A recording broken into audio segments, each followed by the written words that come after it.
For this, nítorí pé mo tọ́ Ọlọ́run wò. I've tested God. Mo sì mọ̀ wípé òun ó ní oyin nínú. I know there is honey in God. So títorí ìdí èyí. For this, kí a fi Ọlọ́run ṣe ìgbẹ́kẹ̀lé wa. we should rely on God. Ní ohun gbogbo nínú ọ̀nà. In all things on our ways. Bàbá tá a bá fi Ọlọ́run ṣe ìgbẹ́kẹ̀lé. If we rely on God. Tí a sì gbà á gbọ́. And we believe in Him. Òkè ìṣòro wa yóò di pẹ̀tẹ́lẹ̀. All the mountains of our life shall be made plain. And there will be fear will vanish. Ohun tí ó yẹ kí a fi 20 ọdún ṣe. What we ought to do for 20 years. Tá a bá ní ìgbàgbọ́ nínú Ọlọ́run. If we believe in God. Kí a sì gbàgbọ́ pé òun aláṣẹ pé I will believe there is a perfection God. Yóò dàbí ohun tí a fi wákàtí kan ṣe. Then it will be like something done in an hour. So ẹ̀yin èèyàn mi nínú ilé àti ní gbogbo. Brethren in the Lord all over the world. Ẹ jẹ́ ká fi Ọlọ́run ṣe ìgbẹ́kẹ̀lé. Let us rely on God. Kí a sì gbàgbọ́. And let us believe in Him. Kí a sì mọ̀ pé gbogbo agbára ń bẹ lọ́wọ́. And we know every power belongs to Him. Lónìí tá ń gbọ́ ohùn. Today as you are listening to our voice. Gbogbo ẹni tí ó ti sọ ìgbàgbọ́ nù. All those that have lost their faith. Gbogbo ẹni tí ìgbàgbọ́ ẹ̀ ti dòkú. All those that their faith are dead. Ọ̀run májẹ̀mú á jí dìde. Heaven will resurrect them. Pé mo mọ̀ wípé. For I know. Ọlọ́run tó gbé ọwọ́ lé pósí. God that lays down on the coffin. Tí kò sì dìde. And He rose. Mo mọ̀ pé ó máa sọ ọkàn tó ti kú. I know you will revive every soul. Tí ìgbàgbọ́ ti ṣáko lọ. All that faith are dead. He will surely revive them. Bàbá mi ìgbàgbọ́ dá ó pọ̀. Our Father is good to have faith. Nítorí tí a bá ní ìgbàgbọ́. If we have faith. A ó sọ òkè di pẹ̀tẹ́lẹ̀. We will tell the mountain to be plain. Ẹ bá tẹ wá ẹ sáré bá mi pàdé nínú Romans. Let's go to the book of Romans. Mọ́mí nígbà tí wọ́n ń ka ìwé Róòmù lọ́wọ́ ẹ bá máa wọ lọ. Àkàìmọye ẹ̀dá lọ pé wòlíì kan bá dé àbí páìtọ̀ kan bá dé ohun ẹ̀kan tó ń mú sẹ́ni pé ká sin Ọlọ́run ọba kó sin Ọlọ́run ọba bẹ́ẹ̀ bá béèrè ọmọdé kan àpá á ní kó sin Ọlọ́run ọba ìyẹn ni pé gbogbo ẹ̀ láyé a nígbà wípé ká máa sin Ọlọ́run ọba àmọ́ nǹkan kan tẹ sọ láṣálẹ́ òní tí àwọn wòlíì àbí páìtọ̀ yìí ń gbàgbé àti sọ ẹ̀yìn ti sọ lálẹ́ yìí pé sin Ọlọ́run ọba àmọ́ kò gbàgbọ́ nítorí pé mọ́mí ọ̀pọ̀ ẹ̀dá ń sin Ọlọ́run ọba ń tòótọ́ àmọ́ wọn ò ní gbàgbọ́ nínú rẹ̀ ẹlòmíì tún nígbàgbọ́ nínú Ọlọ́run ọba àmọ́ kò gbọ́kàn rẹ̀ lé ṣùgbọ́n láṣẹ lónìí mọ́mí mú gbogbo rẹ̀ papọ̀ ìyẹn ni pé gbogbo ẹ̀yin tí ẹ̀ mú wà nílé bẹ́ẹ̀ bá ń tẹ̀lé mi dára lórí ètò yìí ẹ ó rí i pé ohun tí à ń parọ́ náà ni pé sin Ọlọ́run gbogbo àwọn ìpínlẹ̀ ká sin Ọlọ́run ọba a sì ń sin tòótọ́ àmọ́ ǹjẹ́ àgbà gbọ́ ǹjẹ́ agbọ́kàn wá lé mọ́mí ẹ wò ẹ ṣe mo dúpẹ́ tó ẹ bá mi ka ìwé yẹn kọ́ bọ̀. Kẹsàrẹ́ bá mi wo ìwé Róòmù orí 10 ẹsẹ̀ 10 títí dé ẹsẹ̀ 11 ẹ wá rí wípé ìgbàgbọ́. We will see that faith. Ó dáni lójú. Is certain. Lóòótọ́ bí àwọn bàbá ṣe sọ. Truly as our father have said. Ẹ bá fi gbogbo ọjọ́ lọ kẹ́ máa fi sin Ọlọ́run. If you serve God all days of your life. Tí ẹ kò bá ní ìgbàgbọ́. Without faith in Him. Asán ló jẹ́. It's all vain. Lórúkọ Jésù àwa ní ṣe lásán. We will not do in vain in Jesus' name. Ẹ jẹ́ ká pàdé ara wa nínú Róòmù ìwé mímọ́. Romans 10:10-11. Bẹ́ẹ̀ni. Nítorí ọkàn ni a fi gbàgbọ́. Ọkàn ni a fi gbàgbọ́. Sí òdodo. Ẹnu ni a sì fi jẹ́wọ́. Sí ìgbàlà. Nítorí ìwé mímọ́ wípé ẹnikẹ́ni tí ó bá gbàgbọ́ ojú kì yóò tì. Bẹ́ẹ̀ni òun lẹ ti ń gbọ́ gbogbo ẹni tí ń gbọ́ mi tẹ̀sí ń wò wá. All those that are listening and watching on this program. Wọ́n ní gbogbo tẹ́ bá ní ìgbàgbọ́. Everything we have faith in. Òun ni ó ní òdodo. That is righteousness. Gbogbo tẹ́ bá ń ṣe lọ. Everything we do. Ẹ̀rí ó máa lọ lẹ́sẹ̀lẹ́sẹ̀. It will go accordingly. Wọ́n máa wò pé ó máa mọ̀ ṣe. People will now be seeing that things are going right for you. Nítorí pé o ní ìgbàgbọ́ ẹ̀rọ mọ ohun tó ń ṣe. Because your faith cleaves to what you are doing. Tó bá ń sin Ọlọ́run gẹ́gẹ́ bí a ṣe sọ. If you serve God as we said. Tí o bá gbẹ́kẹ̀ rẹ lé. If you don't rely on Him. O má gbà á gbọ́. And you don't believe. Ẹ ní ṣe lásán lórí. You will not do in vain in Jesus' name. Mo wá nínú ìgbàgbọ́ yìí ó ṣe in this faith is very important. ìgbàgbọ́ máa ń sọ ọkàn di òkú di alààyè. It makes the dead soul to revive. ìgbàgbọ́ máa ń sọ ọkàn tó ti sùn. It makes the slumbering heart. ó máa ń gbé dìde. And resurrects them. ìgbàgbọ́ ni Hannah ní sà. Hannah has faith. tí Hannah ò bá ní ìgbàgbọ́. If she hasn't had faith, then she will not be a mother. ẹ wá wo Sarah màmá wa. Let's look at Sarah. lóòótọ́ ní ìgbàgbọ́. Truly she has belief. nígbà tí ìgbàgbọ́ ẹ shake. When her faith was shaken. ẹ rí wípé ó pe ọmọ ọ̀dọ̀ ọkọ ẹ̀. She called her maid. ó ní tiẹ̀ wo gbàgbọ́ òun ti ṣáko lọ. And my faith is fading. Gbàgbọ́ ẹ̀ ti ṣáko lọ. And truly it has faded. Mo gbàdúrà fún gbogbo ojú tó ń wò mí. I pray all those that are watching. Mo gbàdúrà fún etí tó ń gbọ́ mi. All ears that are listening. Orúkọ Jésù ẹ̀ ní sọ̀gbàgbọ́. You will not lose your faith. Ìgbàgbọ́ Sarah àwọn màmá wa ṣáko lọ. They are even Sarah's faith faded away. Ó gba ọmọ ọ̀dọ̀ láyè. That is why she allowed her maid. Nítorí pé ó ti wò ó pé kò sí tọ́lọ́run lè ṣe. Because she has sensed that God has forgotten her. Never knew that God is still on his throne. The ancient of days that never changes throne. And he did wonders. Lóòótọ́ ó ṣiṣẹ́ ní ayé Hagar. Truly he works in the life of Hagar. Ṣùgbọ́n ọmọ ìlérí ṣì wà níbi tó. But the promised child still remains there. Ó sì wá mú ọmọ ìlérí yẹn. He now brought the promised child. Ó kàn jẹ́ kí ìrìn àjò yẹn wọ́n dé. He just made the journey to be a little tarry. Nítorí pé ó sọ ìgbàgbọ́ nù. For she lost her faith. Ṣùgbọ́n bí ògo ṣe ń jẹ́ ti Ọlọ́run. As every glory belongs to God. Ọlọ́run tó dá ìgbàgbọ́ Sarah padà. God that revived Sarah's faith. Ó ti wá fi fún lọ́mọ ìlérí. And now giving her the promised child. I pray tonight. Gbogbo ibi tógun ti ń jà ń kọ́ wherever battle is in your life. Sọ ìgbàgbọ́. And you've lost your faith. Tí a ti ní pé kò ní ṣeé ṣe mọ́. You have said that it's not going to be possible. God that answers Sarah will surely intervene into your issue. God that answers Anna, he will remember you for good. Jesus Christ the Lord. Amen. Amen. And amen in the name of Jesus Christ. Ẹ̀yin èèyàn ṣe ń gbọ́ láṣàlẹ́ òní wípé àlélẹ́ agolo ní àyè mìíràn bá mi ó ń bẹ ní àyè mo sì mọ̀ wípé lágbọ́dọ̀ bá mi gbogbo ẹ̀yin náà tẹ̀ ń wá lé tẹ̀ ń wò wá agbára ìgbọ̀nmọ́ mọ́ kò ní fi sílẹ̀ o ẹ̀mí ọ̀rọ̀ ọba yóò máa ṣe bẹ̀bẹ̀ ní inú ayé tí náà. Mọ́mì à ń sọ̀rọ̀ ìgbàgbọ́ kí ni à ń pè ní ìgbàgbọ́ nǹkan kí ni ohun tó ń jẹ́ ìgbàgbọ́ àmọ́ wọn kẹ́ẹ̀ tó dá mi lóhùn gbogbo èèyàn rà lé ẹ jẹ́ kí n ṣí òkú kalẹ̀ láti sínsìn lọ bẹ́ẹ̀ wọ́n fẹ́ dá sí ètò yìí ẹ pè mí lórí 078 503 975 11 lẹ́ẹ̀kan sí 078 503 975 11 tàbí kẹ́ ẹ pé títí láfọ̀n wà ní àyẹ̀yẹ́ 0207 018 2075 lẹ́ẹ̀kan sí 0207 018 2075 ẹ jẹ́ ká àjọ dá sí ètò yìí tàbí fẹ́ kí mọ́mí gbàdúrà fún ọ gbọ́ èyí tí mi fẹ́ sọ ọ́jà lẹ́yìn títí màmá yẹn fi yàtọ̀ nítorí pé bí mọ́tà bá fẹ́ gba oògùn lọ́wọ́ rẹ lò yóò máa bí pé ṣó ti ṣe yín rí àìsàn yìí ṣó ti ṣèwọ́ rí tó bá rí kò tí ì ṣe mí rí kò ní gbóògùn náà lọ́wọ́ rẹ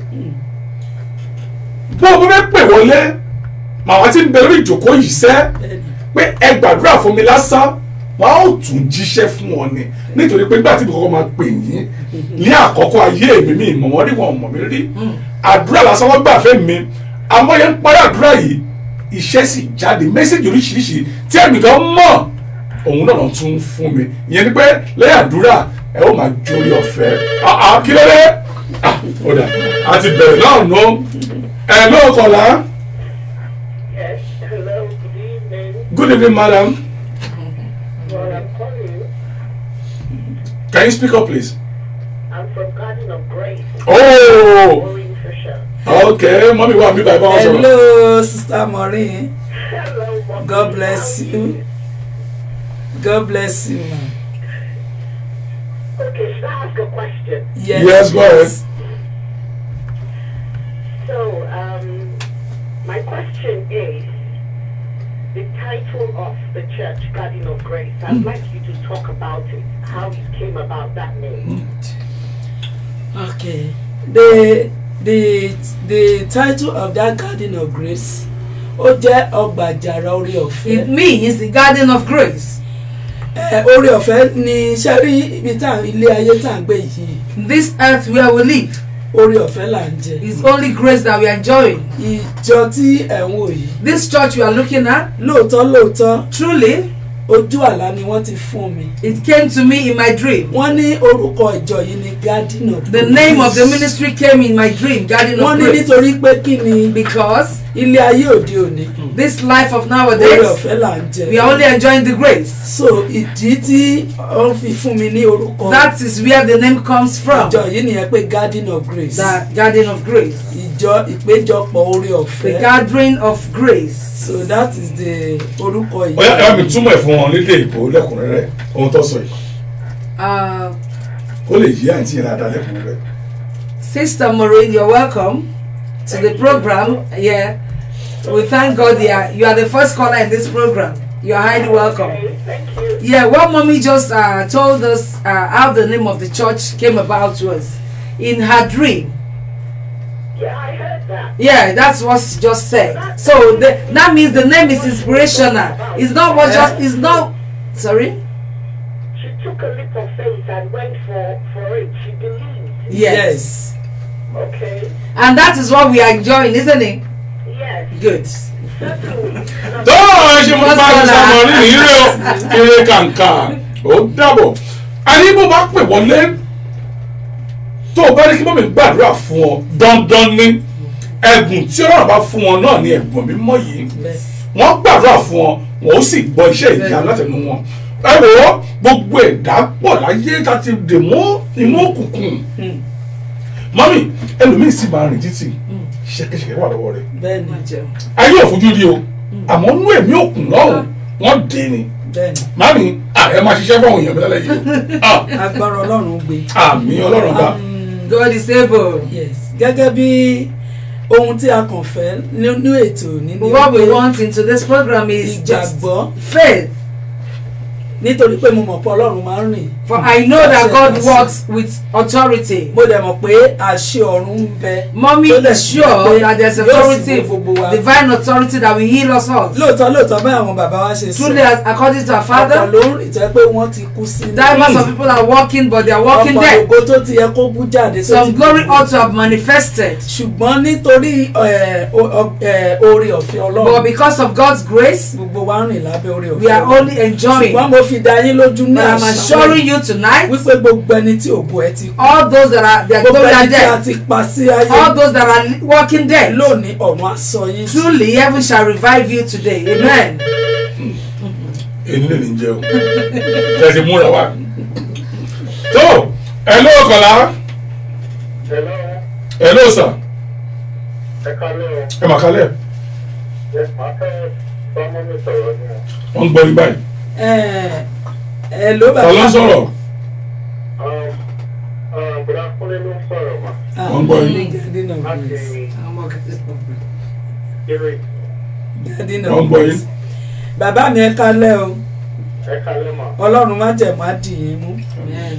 nítorí ẹ pè wọ́n lé báyìí ní orúkọ Jésù ọ̀run kó dáwọ́ lé yín. May heaven shall intervene in your issue. Yes, ma. nítorí pé ẹ pè olúwa ló ń ṣiṣẹ́ bàbá mi ọlọ́run má jẹ̀ má dì yín mú o. Ọlọ́run á sọ agbára dọ̀tun. àmín bàbá mi. God bless you sir. God bless you sir. so gẹ́gẹ́ bá a ṣe ń sọ lọ. As we've been saying, a ní gbogbo ọkàn tó ti dòkú. all the dead souls. mọ́mì dáàdì ṣe rí ńgbà kan. Mothers and father before. mo kàn dé ń lọ ní ọ̀nà Woolwich. I was just walking on Woolwich Way. nínú ẹ̀mí ni gẹ́gẹ́ bọ́n ṣe sọ. In the spirit, mo kàn rí arákùnrin. I saw a man. ó dúró suit. Truly he was on suit. bọ̀ tó ti kú sáyé. But he was dead. ṣùgbọ́n nígbà tí mo rí mo pè é. I called him. ó shock. Then he shocked. mo ní má bẹ̀rù. I said, do not be afraid. olúwa ní kí n sọ fún pé bó ṣe rìn yìí ò kì í ṣe ènìyàn. The Lord said you are not a living being as you are walking. ó ní yes ó ní tòótọ́ ni. And he testified that it's true. ó ní kí n wò ó lòun ti kú ó ní òun ṣẹ̀ wá síbí ni. He said that he was dead but he just came here. èmi wá wò pé ènìyàn ń rìn ṣẹ́rí tí èèyàn ò bá ní ìgbàgbọ́. If you don't have faith and you have to be in the spirit. èyí lè jẹ́ ṣe ti múra tán. Hello kọ̀lá ẹ bá mi lò ó. ẹ bá kọ́lé mà. ìyá mi Kàfáyà tó Balógun àti gbóhùn yín ẹ káàbọ̀ sórí ètò yìí. à ń gbọ́ mà. fẹ́ mú mi ṣàdúrà fún mi ni o. tó. àpáta ayérayé ọlọ́run má jẹ̀mú. ọba àwọn ọba mo gbàdúrà fún arábìnrin ọ̀run bá mi gbàdúrà fún. Àmín.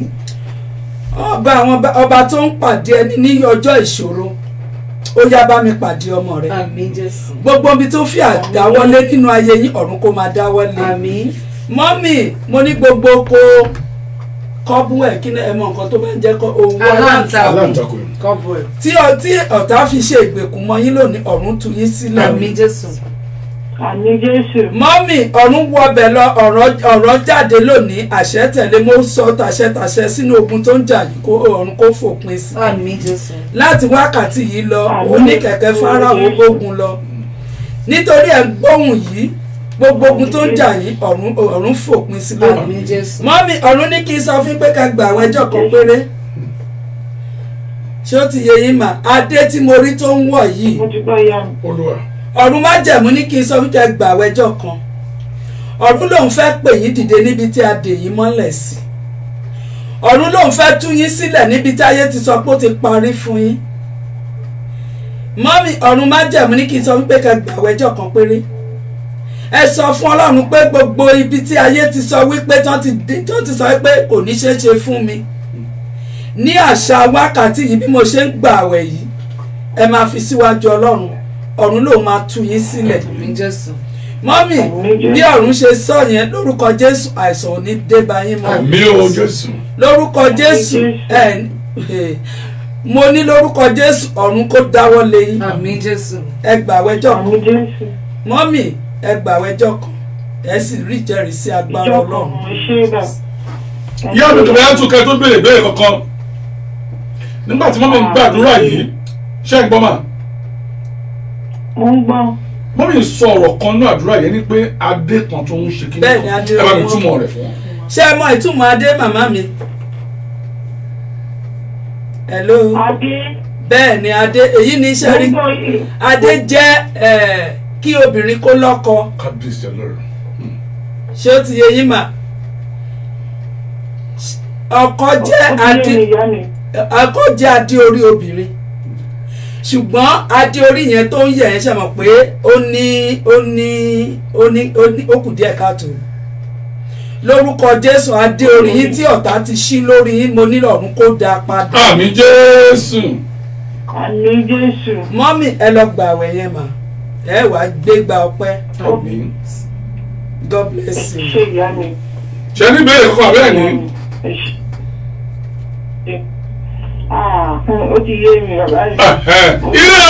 Ire kàǹkà ó dàwọ̀ mà. Mọ́mì àní ẹ̀bẹ̀ mọ́ ń bẹ̀ ń tòótọ́ ó kò jẹ́ pé ó lójú ọ̀hún tí Ọlọ́run bá fi fún mi. Àbí méjì ti sọ ó ní ọ̀pọ̀ ló ń pè mí ní àwọn ìwádìí jẹ́ yẹn wọ́n ní kúrò ọ̀dọ̀ mi wọ́n mi mò ń gbádùn rẹ̀. So gẹ́gẹ́ bá a ṣe ń sọ According to our bẹ́ẹ̀ ni mo rí ọkùnrin yẹn. I saw this man. Ọ̀run ṣẹ́rí ọ̀run ó sọ fún mi pé òun ti kú kò wá sọ ibi tó ti kú. Heaven reveals to me that he was dead once. Nígbà tí mo dáwọ́ lé. When I lay my hand on him. Ó sọ fún mi pé iṣẹ́ mọ̀ kéèyàn máa sọ fún àkúdà àyà ló. He claims that he is a living dead. Wọ́n wá sọ fún mi ibi tó nílé àtọ̀nà sí. Ó nílé and he was telling me where he had his house. But ó dẹ̀ ti kú. Not far from Woolwich. Orúkọ ìyàwó ẹ̀ àti pé mo ń pè ìyàwó ẹ̀ o. Mo ń bá ìyàwó ẹ̀ sọ̀rọ̀ but ó sọ fún mi pé tí mo ti mọ òun yẹn mi ò dẹ̀ ní rí òun mọ́. I do call the wife and he claimed that I will never meet him again. But I do speak to the wife. Mo ń gbàdúrà kí Ọlọ́run má jẹ̀mú kó fún mi lórí ọ̀fẹ́. I'm praying that God should give me the grace. Kí Ọlọ́run má jẹ̀mú kó bùkún mi. That God should bless me. Kí n bá lè máa nawọ́ sí. For me to be able to bless the family. Lórúkọ Jésù mo ní ọ̀run aṣọ wájú. Heaven shall revive us. Mi rìn ní títì. Truly people are walking on the streets. Tó jẹ́ pé ó ti sọ̀gọ́nù. And they've lost their glory. Ọ̀nà wo la fi ń sọ̀gọ́nù náà? How do we lose glory? Ọ̀nà kó ẹlòmíì wọn lájẹ oṣó ló ń ṣe wọn. Some will claim that witches and wizards are disturbing them. Tí ẹ kò bá ní ìgbẹ́kẹ̀lé nínú Olúwa. If you don't rely on God. Tàbá gbẹ́kẹ̀lé ènìyàn. If you rely on man. Ògo máa sọnù. You lose your glory. Nítorí pé kí ni. Why? Nígbà tí Ruth. When Ruth. Ṣé mọ̀ pé ó nígbàgbọ́. She has faith. Ó sì gbà ẹrí Naomi ìyá ọkọ ẹ̀. Naomi her mother-in-law. Tí ò bá nígbàgbọ́ kò ní bá ojú rere if she did not have faith, ọba Moab. She will not get the favour of king of Moab. Mo ń sọ wípé tó bá ní ìgbẹ́kẹ̀lé nínú Olúwa. I am stressing that if you rely on God. Tó bá sì gbàgbọ́. And you believe in him. Gbogbo ibi táyé ti gbé ẹ sínú ìgbèkùn. Wherever you have been bound. Ṣé lọ́rọ̀ ẹnu ni? Is it by your utterances? Ṣé níbi tí wọ́n ti gbà wá lọ́wọ́ ẹ̀ or where wọ́n ti gbà obìnrin pàápàá láwọn even there are some women their good behaviour has been taken from them. Obìnrin ni wọ́n á gbà wá lọ́wọ́ ẹ̀. Some they will take away their good behaviour. Ó máa dẹni tí ò mọ̀ ṣe nílé ọkọ. And she will be having mistakes in the world. obìnrin mi máa sọ wà nù. Some will lose their good tí ò behavior. gbẹ́kẹ̀lé Olúwa. And she has not ibùdó relied bá on tẹ̀ God. wà nílé ọkọ. Even if you are your matrimonial home. ilé ẹ fi Ọlọ́run ṣe ìgbẹ́kẹ̀lé. Let God be the chief cornerstone of your marriage. gbà gbọ́. And believe in him. nítorí pé kí ni. Because onísun ẹ̀jẹ̀ ni arábìnrin yẹn. the woman with the issue of blood. ó ní ìgbẹ́kẹ̀lé nínú Olúwa. She relied on God. nígbà tó ń rìn lọ. When she was going on her Jésù journey. Ọlọ́run ṣiṣẹ́ lọ. And Jesus was ministering. ó pàdé ẹ̀ ní kíkún. She met Jesus fully. ṣé mọ̀ pé Jésù kò tiẹ̀ ta sí o. Jesus did not even nítorí intervene. pé ó nígbàgbọ́ sì gbà ó gbẹ́kẹ̀lé But because of her faith and her reliance in God. ó sì gbà á gbọ́. And she ó believed. di etí iṣẹ́ tí a She sọ ẹ̀. held to the hems of his ìsun garment. ẹ̀jẹ̀ sì dópin. And the end mo comes gbàdúrà to fún the gbogbo issue. ojú tó ń wò mí. I pray for everyone àti watching etí tó gbọ́ mi. today and those that are listening. gbogbo ìṣòro táyé sọ pé kò ṣeé ṣe Every mọ́. problem that are gbogbo ìdààmú impossible. tí ó ti di ẹ̀gàn sínú ayé Every yìí. problem has become gbogbo reproach in your ìdààmú life. tó ti sọ ẹ̀gàn yìí di ògo. Every problem that has turned your tó glory ti to sọ ògo reproach. yìí di ẹ̀gàn. And has turned yóò your ní mo ní mo glory to sọ̀rọ̀ reproach. àṣetẹ́lẹ̀ I prophesy into your life today. May you be set free. Be set free. Jesus name. Jesus Christ our Lord. Amen. Yes. Amen and amen. tẹ́ bá lè bá mi pàdé Yeah. nínú ìwé Jòhánù Book of John. orí kẹta John 3. ẹsẹ̀ kẹfàlélọ́gbọ̀n orí kẹta 36. John 3:36. ẹ bá mi sọ fún gbogbo àwọn ènìyàn kán máa pè wọlé Ọlọ́run To ṣe tán láti everybody tú wọn that sílẹ̀ ní should call àṣálẹ́. in. God is ready to set them free tonight. mọ́mì ní kí ẹ máa pè wọlé ní àkókò yìí kẹ́ ẹ lè mọ̀ pé nítòótọ́ àdúrà ń gbà Ọlọ́run bá sì ń gbọ́ àdúrà ní gbogbo ọ̀nà. Okay. kábíyèsí lódùmarè. tó bẹ́ẹ̀ ni mò ń gbọ́ ẹ ká yín. fún wọn.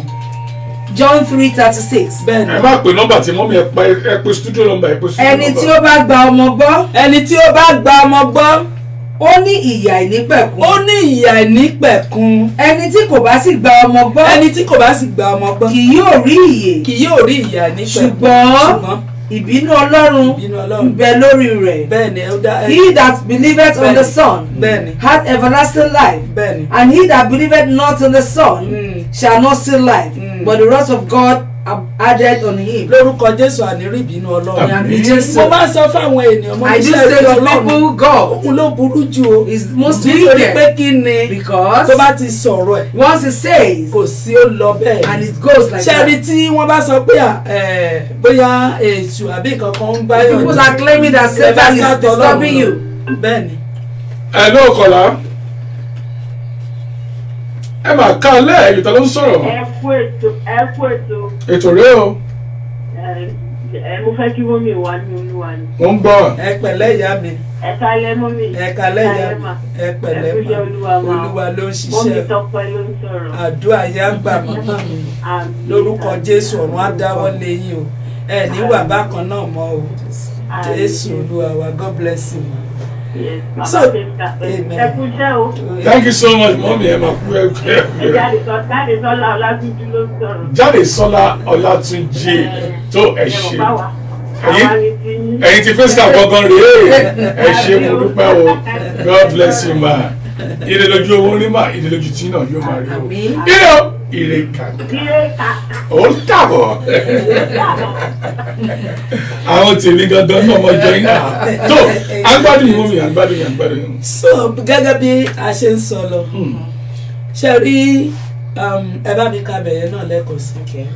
John 3:36.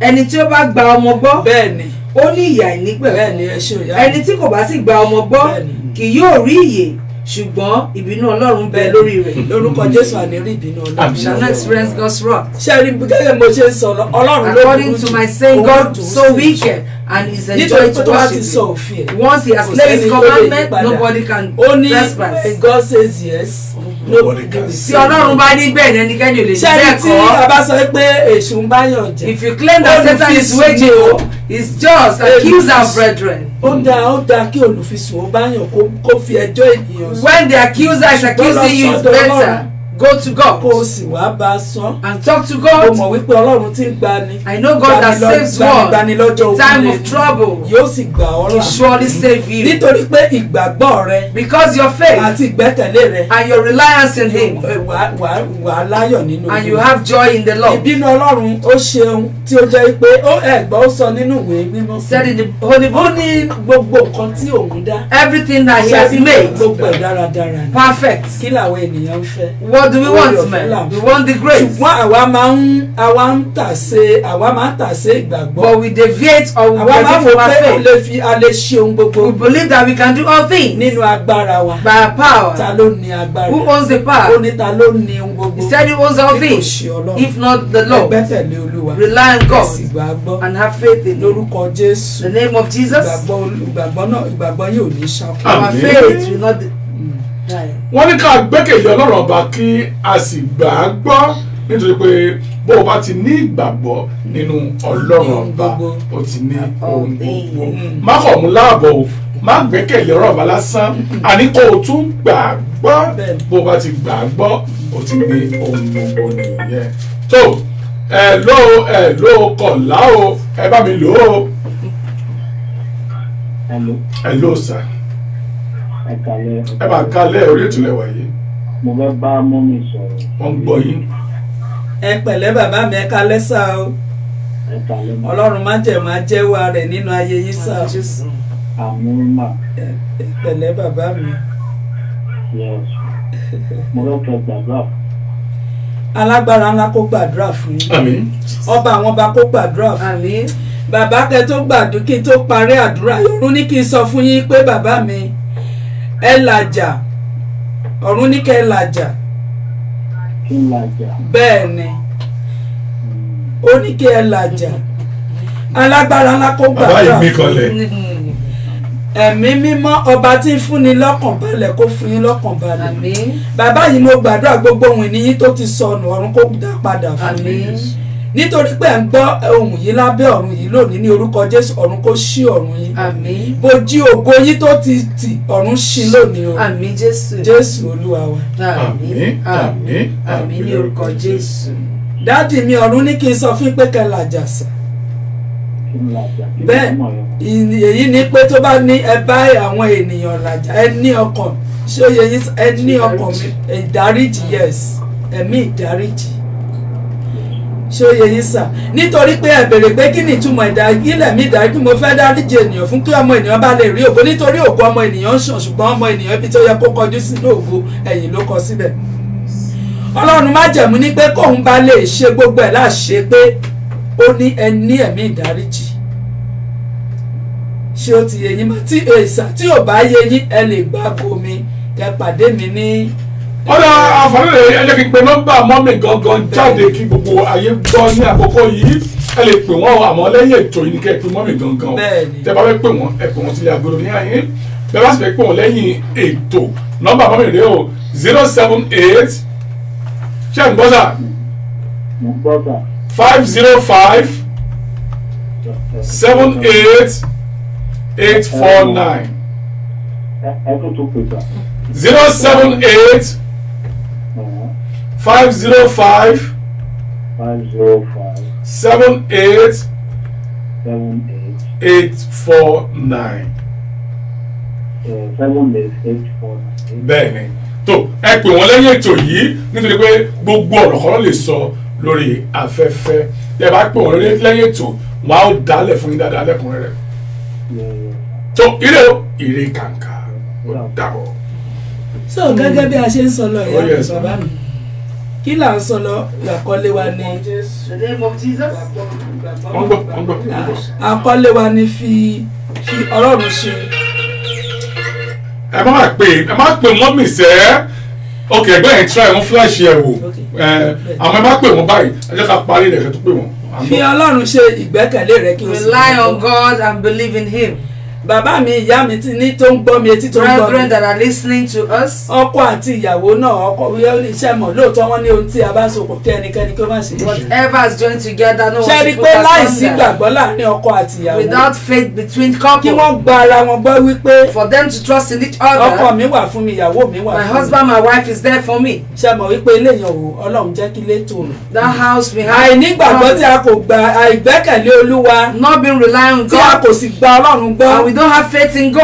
ó jẹ́ kí àwa gangan ṣé àwa wá nígbẹ̀kẹ̀lé ara wa. Can we even trust each òun other? lẹ fi rí láyé òde òní. That is why we see nowadays. ọkọ ò gbà ìyàwó gbọ́. The husband did not believe the wife. ìyàwó lè gbẹ́kẹ̀lé ọkọ. Neither the wife to ó believe wá the ń tẹ̀ lára husband. àwọn ọmọ. And he's telling on the children. lórúkọ Jésù. In the name of ẹ mọ̀ pé Jesus. Bíbélì náà sọ. The Bible ó ní bàbá recorded bá ohun àwájèrè sí àjàrà. that the father Ó ní ate ẹ̀yin the tẹ̀sí fruit nǹkan ọmọ and the wọn. children are lórúkọ suffering. Jésù ẹ̀yin ò ní kàn wọ́n mọ́. Àmín Jésù. lórúkọ Jésù àwọn ọmọ wọn ò ní sọnù. Àmín Jésù. nítorí.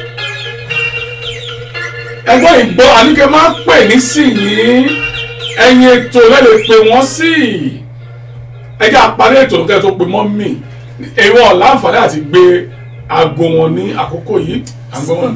nítorí náà For this, ṣe rí mo wá wo gbogbo nǹkan tó ń bẹ ní ayé òde òní. I perceive everything that are happening nowadays. mo gbàdúrà pé kí ọlọ́run oore ọ̀fẹ́. I pray the God of grace ó fún wa lórí ọ̀fẹ́ ní should àgbáyé. grant us his grace in the world. torí pé tá a bá ní ìgbẹ́kẹ̀lé If you rely on God, nínú Olúwa in the Lord, ká dẹ̀ gbà á gbọ́. and we believe in him, ọ̀run á sọ̀kè dípẹ́ á lè sọ̀kè dípẹ́. every mountain shall be made plain. á sọ̀kè dípẹ́ tẹ́lẹ̀. Every mountain shall be made ọ̀rọ̀ plain. Ọlọ́run sọ wípé The word of God ó ní tí a bá says, ní ìgbàgbọ́ if you have ó ní faith, a ó sọ òkè di pẹ̀tẹ́lẹ̀. we should ask the ìgbàgbọ́ mountain yóò to be dẹ̀ tó ń plain. ṣe nǹkan tó pọ̀ jù. And it's not demanding for ó a ní tó bá large dàbí one. kóró mú. If it's just like the mustard seed, ó ní a ó fi òkè sí. and we ask the ẹ mọ̀ pé mountain. ìgbàgbọ́ ni Dáfídì ní. David has faith. ẹ wo bí Gòláyà ṣe tóbi. See how ó ní mighty ìgbẹ́kẹ̀lé Goliath Ọlọ́run was. bẹ. David believed ṣùgbọ́n there àwọn is God, bàbá ńlá wọn ò ní but his ìgbẹ́kẹ̀lé. forefathers did not rely on God. nítorí ìgbẹ́kẹ̀lé àti pé ó gba Ọlọ́run gbọ́. Because of his reliance Ó and sì his ṣẹ́gun have faith, Goliath. and he conquered mo ní gbogbo Goliath. ogun tó dàbí Gòláyà. Every battle that is like nínú Goliath, gbogbo ojú tó ń wò mí. on every life that are àti etí watching, tó ń gbọ́ mi and those lónìí. that are listening to me Ọlọ́run tó today, lu Dáfídì. God that uses ó fi David òkúta kan ṣoṣo. with one ó stone, fi bí ogun Jẹ́ríkò and he wó. destroyed Tó fi the ogun battle Gòláyàtì of wó. Goliath. lórúkọ Jésù Gòláyà In the name of tí a lè Jesus. yẹ yín ló bẹ ṣe ń gbọ́ mi ogun Every ayé Goliath tó of máa our life wó. shall be destroyed in Jesus' lórúkọ name. Jésù Olúwa wa. In Jesus' name, amen. àmín Àmín àmín lórúkọ Jésù. mọ́mí iṣẹ́ ti múra tán lónìí. hello Kọ́lá. Hello. hello. Good evening. Oda, good evening. Am I calling the Face Cap? Yeah, First Cap Media speaking. Okay, I'm trying to get through to the last thing. Okay. Well, just to let you know, I'm on program now. I'm on show now. Oh, okay. Is there anything you can discuss now or later? Huh? Is this something we can discuss now on air or later? Oh, I'm trying to call the online program. Yeah, go on, go on. You're on air with us now. Hello? Hello? Ah, orebete.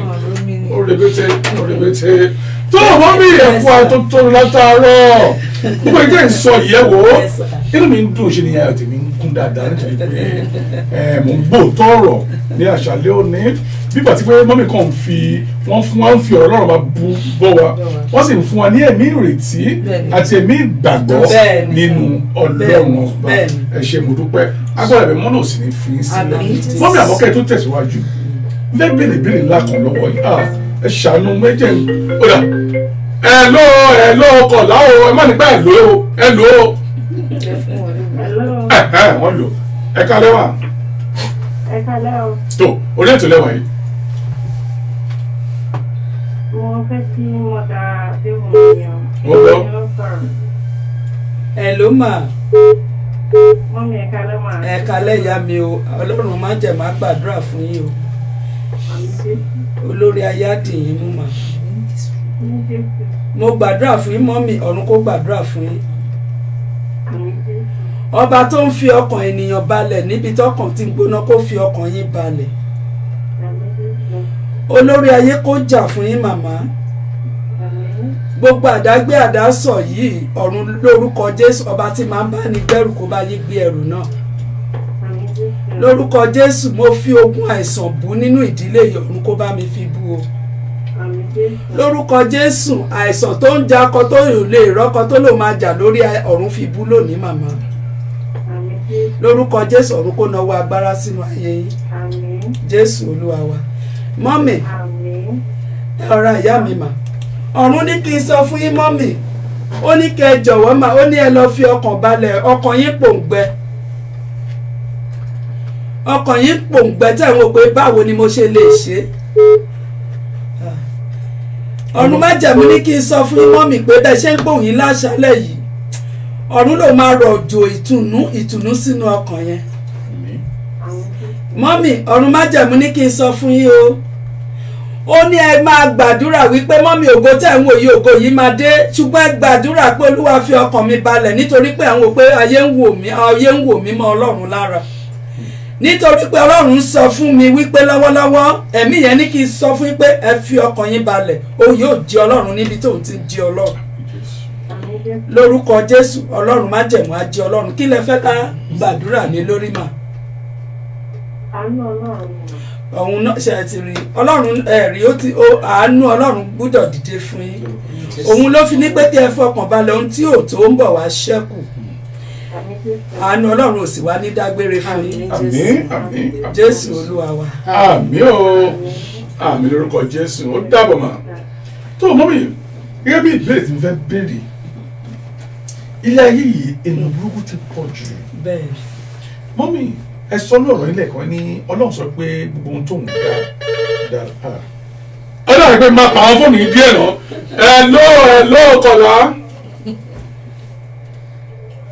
hello tó ẹ máa kalẹ̀ ẹ kalẹ̀ yá mi tó mọ́mì.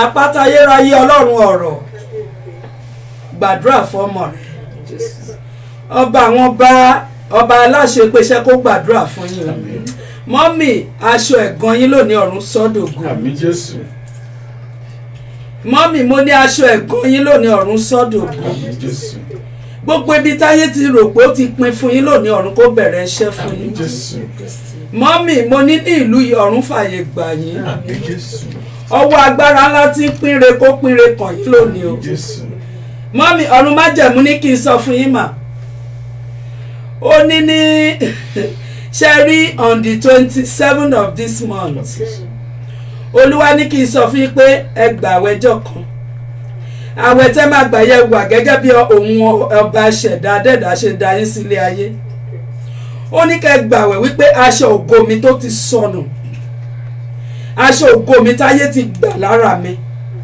Ọlọ́run májẹ̀mú gbà padà kó wọ̀ fún mi àmín Jésù mọ́mì wọ́n ní kẹ́ má tọrọ owó nítorí pé ó dà pé mọ́mì ẹ láìkí owó gan ẹ̀mí ọ̀run ní kí n sọ fún yín pé ẹ gbàdúrà aṣọ ògo mi nítorí pé láìsí ògo gbogbo ibi tí ayé ti sọ mí di oníhòòhò ọ̀run lónìí wá wọ aṣọ ògo mi padà fún mi mọ́mì ọ̀run ní pé kẹ́ ṣe tẹ́ bá máa bírèkì nínú àwẹ̀ yín yìí mọ́mì ẹ lo èyí tí ń ṣe àpò ẹyọ kan péré nítorí pé ọjọ́ kan ṣoṣo ni Jésù ń kú ọjọ́ kan náà ló jíǹde kò dẹ̀ síbi tí ẹ máa dé ní àgbáyé tẹ kò ní rí ápù aṣọ ògo yín kọ́lọ́run kó bá yín warí Jésù Olúwa wa.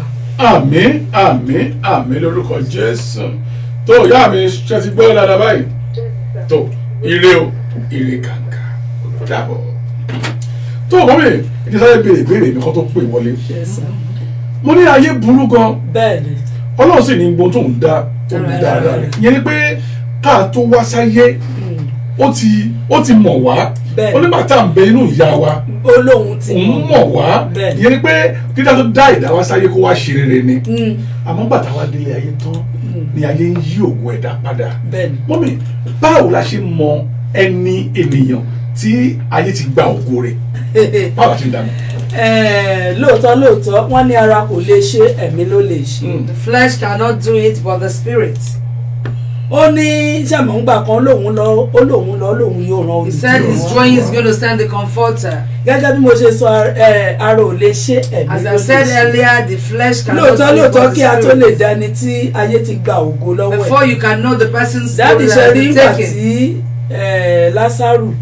Lazarus, truly he died with his glory. ṣùgbọ́n nígbà tí Ọlọ́run dá sí ọ̀rọ̀. But when God intervened into his life. Tí àwọn ṣe rí pé ó ti kún bọ̀ tí àwọn èèyàn kan ṣì wà tó ń fi Ọlọ́run ṣe ìgbẹ́kẹ̀lé wọn. Truly he was there, but there are people that still rely on God. Àwọn ló jẹ́ kí wọ́n lè mọ̀ wípé ògo Lásárù máa ṣì lè jòkó tó lè fọ́. They are the one that believe that his glory can still speak. Wọ́n sáré tètè lọ bá olùgbèjà tí ó ṣe quickly to the saviour. Olùgbani èyí tí ṣe Ọlọ́run olùgbani. Is our Lord Jesus Christ. Bí wọ́n ṣe pé ó dẹ̀ débẹ̀ ó pé ògo yẹn jáde. They called him and he came. Lóòótọ́ bàbá mi gẹ́gẹ́ bí ẹ ṣe sọ. Truly, Father, as you said. Ẹlòmíì wà sọ pé wọ́n dá tògótògó. Truly, there are some that were created with glory. Ayé tún dá. But the glory was changed. Kò dẹ̀ kí ṣayé nìkan ló ń tú ènìyàn. It wasn't only by the word that did that. Ìwà ènìyàn lè tú ènìyàn. Even one's behaviour ọ̀rọ̀ can remove you. ènìyàn lè tú ènìyàn. Your word, your speech can remove your destiny. Bàbá tó bá jẹ́ ọ̀lẹ. Especially when you are lazy. Tó yẹ ohun tó yẹ kó o ṣe lákòókò. What you ought to do on time. Tí o bá ṣe. And if you don't do it at the right time. Ògo pin nìyẹn. That's the end to the glory. Mo ń bọ̀. Hello Kọ̀lá o. Hello, orí ètò lẹ́wà yìí, ẹ kálẹ̀ o. Hi, it's Maureen again. I just called for prayer. Ẹ gbàgbé lẹ́ẹ̀kan láti bẹ̀rẹ̀. Yes. Wọ́n wá bẹ̀rẹ̀ sẹ́yìn. Ó dà, ẹ gbàdúrà fún. Father, pray for your daughter in Jesus' name. Amen. In the mighty name of Jesus, all your Lord's glory go. Olórí ayé kó gbàdúrà fọ́mọ rẹ. Gbogbo ògbó ẹ tó ti sọnù ọ̀run kó dá padà. Àmín Jésù. Màmá ní orúkọ Jésù ọ̀run kó dáwọ́ lé yín. Àmín. Gbogbo iṣẹ́ àṣeparí ọ̀tá tó ń da ọpọlọ ènìyàn rú ọ̀run lónìí ọ̀run kó ṣe láṣẹ. Àmín Jésù. Gbogbo kọ́kọ́rọ́ tí a ti jù sínú odò láti jẹ́ wípé kí ọmọ ènìyàn kó kàn wà bẹ́ẹ̀. Lónìí ọ̀run kó fà á jáde. Àmín Jésù. Ọba àwọn ọba tó fi àánú wá kékeré ní ọ̀gbun odò. Mo ní kó fà kékeré wá kọ́kọ́rọ́. Àmín Jésù. Kó fọwọ́ agbára ńlá kó fi wá kọ́kọ́rọ́ yìí. Àmín. Ẹ bá mi sọ fún màmá yìí lónìí àṣírí èṣù àtàwọn ọmọ ogun ẹ̀ ó tú níwájú. Àmín Jésù. Satan and his cohorts has been revealed before you. Ẹ sọ fún màmá yìí pé téèyàn bá tilẹ̀kùn. If the door is shut, ṣé mo pé lẹ̀kùn ti tì nìyẹn. Truly it's shut. Tí ẹni yẹn bá tún wá ṣe until you open it. Kí lẹ̀kùn yẹn tó ti ṣe. Before it can be opened. Ṣé rí opened. ògo ránṣẹ́ yìí. Your glory, Sister Maureen. Kí ògo dé ìgbà tẹ́ pé wọ́n ti tì í ni. It's as if your glory has been shut. Kọ́kọ́rọ́ yẹn wá ń kọ́. But how about the key? Ẹ sọ fún ránṣẹ́ yìí pé kó máa gbàdúrà gbogbo ẹ̀mí tó ti sọ kọ́kọ́rọ́ ògo mi. The Lord said you should keep praying that every spirit that has thrown the key of your glory into the water, that God allocated this axe should locate the key and give it to you. Kò ń ṣe pé kéèyàn bímọ nìkan ni o. It's not for you to just be a mother. Ogun tó ja ìyá. The battle that waged against the Kọ́kọ́rọ́ tí a mother. gbà lọ́wọ́ ìyá. The key that has been taken from the Ogun mom. tó gba kọ́kọ́rọ́ lọ́wọ́ ìyá. The battle that took the key from the mom. Yes. Kó gbàdúrà. You have to pray against Ogun náà this. sì wá ní gba kọ́kọ́rọ́ lọ́wọ́ ọmọ. And it will not take the key from Lórúkọ your Jésù children. ogun tó jà yóò ní jà ọmọ. Amen. Ọ̀run kó gbé yín borí ogun. Àmín Jésù. May you be an overcomer in Jesus' name. Amen. Amen, Sister Maureen. Amen, Sister Maureen. Thank you very much, ma.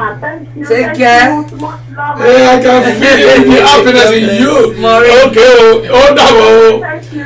Okay, it's alright. Ẹ mọ́mí, ká tó tẹ̀síwájú lórí ètò yìí, ẹ fẹ́ ṣe nǹkan kan nínú ìjọ Ọlọ́run ọba alààyè yìí ní ìjẹ́ Sunday on the 3rd kọ́ ni On the 3rd of November 2019 ta wáyé amọ́ka tó kí n tó béèrè ọ̀rọ̀ lórí rẹ̀ ó dá ìpolówó yẹn jẹ́ kó wọlé náà ìpolówó ilé ìkànnì ìpolówó gangan tá a fẹ́ lò ó àmọ́ àkọsáré parí ìpọ̀ ní àkọjá ilé ó dà ẹ jẹ́ kó sáré wọlé ẹ jẹ́ kó wọlé kí ìpolówó yẹn kó wọlé náà. Hallelujah! Oh yes, for the Lord God omnipotent reigneth. Ìjọ Garden of Grace Cherubim and Seraphim Church.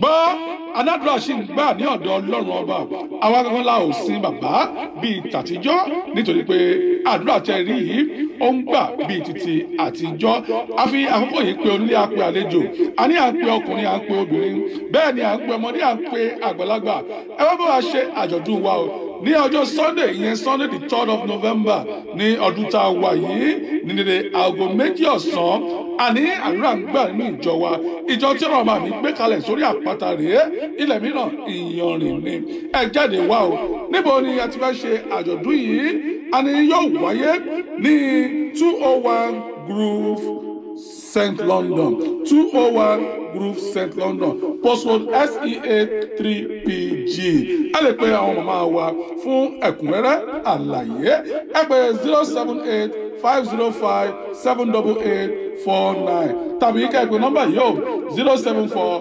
509 358.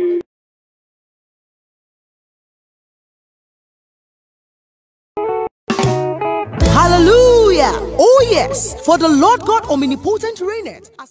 Ìjọ Garden of Grace Cherubim and Seraphim Church gbọ́ anádùúrà sì ń gbà ní ọ̀dọ̀ Ọlọ́run ọba àwa kankan la ò sin bàbá bíi tàtijọ́ nítorí pé àdúrà tẹ́ rí yìí ó ń gbà bíi títí àtijọ́ a fi àkókò yìí pé onílé àpè àlejò a ní à ń pe ọkùnrin à ń pe obìnrin bẹ́ẹ̀ ni à ń pe ọmọdé à ń pe àgbàlagbà ẹ wá bá wa ṣe àjọ̀dún wa o ní ọjọ́ Sunday ìyẹn Sunday the 3rd of November ní ọdún tá a wà yìí ní dédé aago 2 ọ̀sán àní àdúrà ń gbà nínú ìjọ wa ìjọ tí ọ̀rọ̀ màmí gbé kalẹ̀ sórí àpáta rèé ilẹ̀ mìíràn ìyanrìn ni ẹ jáde wá o níbo ni a ti fẹ́ ṣe àjọ̀dún yìí àní yóò wáyé ní 201 Groove St. London 201 Groove St. London postcode SEA 3PG ẹ lè pe àwọn màmá wa fún ẹ̀kúnrẹ́rẹ́ àlàyé ẹ pè 078 505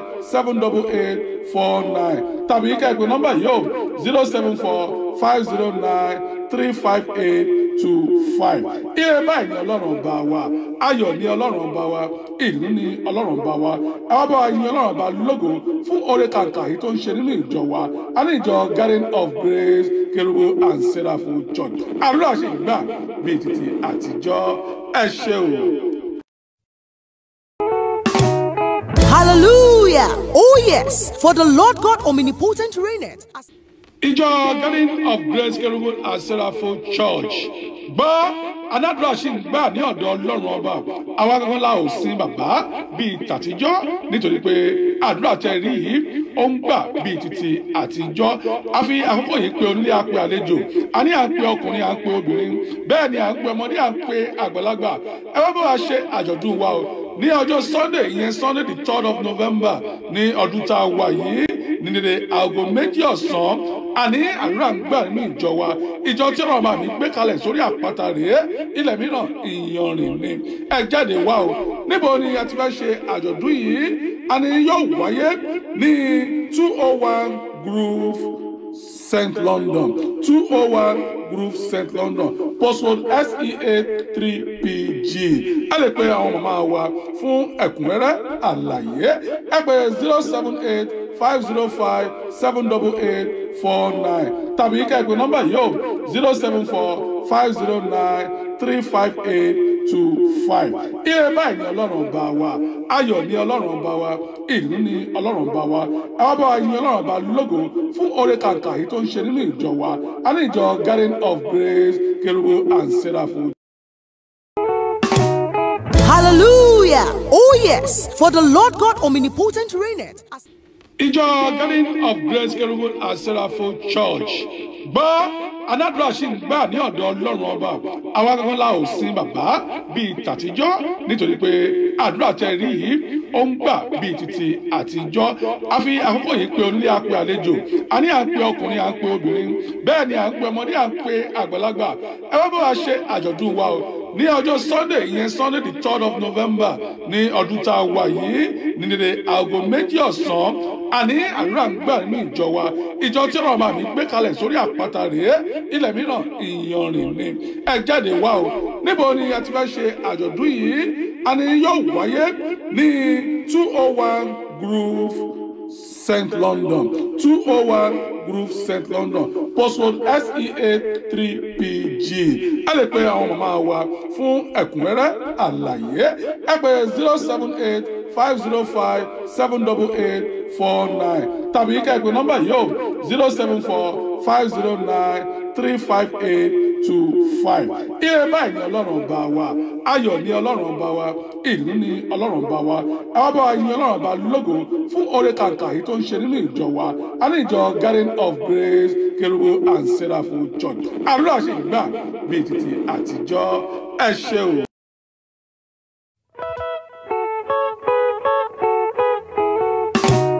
Hallelujah! Oh yes, for the Lord God omnipotent reigneth. Ìjọ Garden of Grace Kerubu and Seraphim Church. Gbọ́ anádùúrà ṣì ń gbà ní ọ̀dọ̀ Ọlọ́run ọba. Àwa kankan la ò sin bàbá bíi tàtijọ́ nítorí pé àdúrà tẹ́ rí yìí ó ń gbà bíi títí àtijọ́. A fi àkókò yìí pé onílé à ń pe àlejò. A ní à ń pe ọkùnrin, à ń pe obìnrin. Bẹ́ẹ̀ ni à ń pe ọmọdé, à ń pe àgbàlagbà. Ẹ wá bá wa ṣe àjọ̀dún wa o.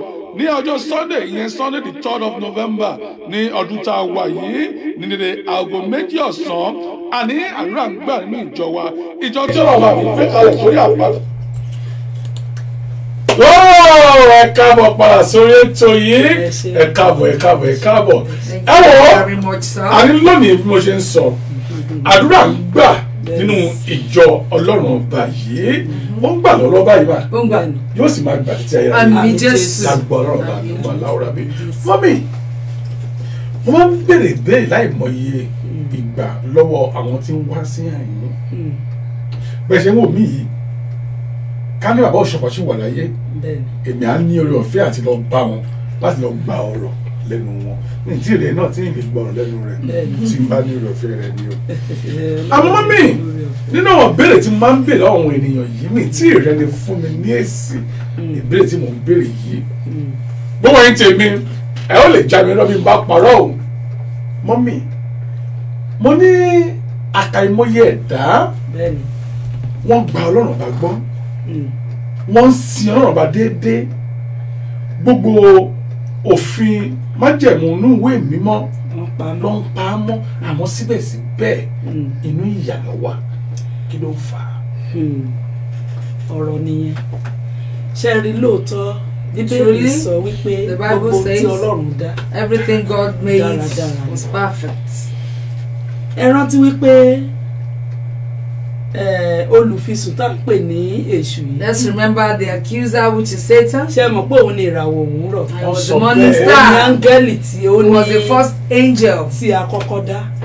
Ṣé rí tí wọ́n bá tẹ bá sọ lóòótọ́ ó máa ń rí bẹ́ẹ̀. It does happen. Ṣùgbọ́n kí ni nígbà tí o bá fi gbogbo ohun ìní ẹ̀sìn Ọlọ́run ọ̀nà owó ló gbà? After you serve God with everything, how do you go about it?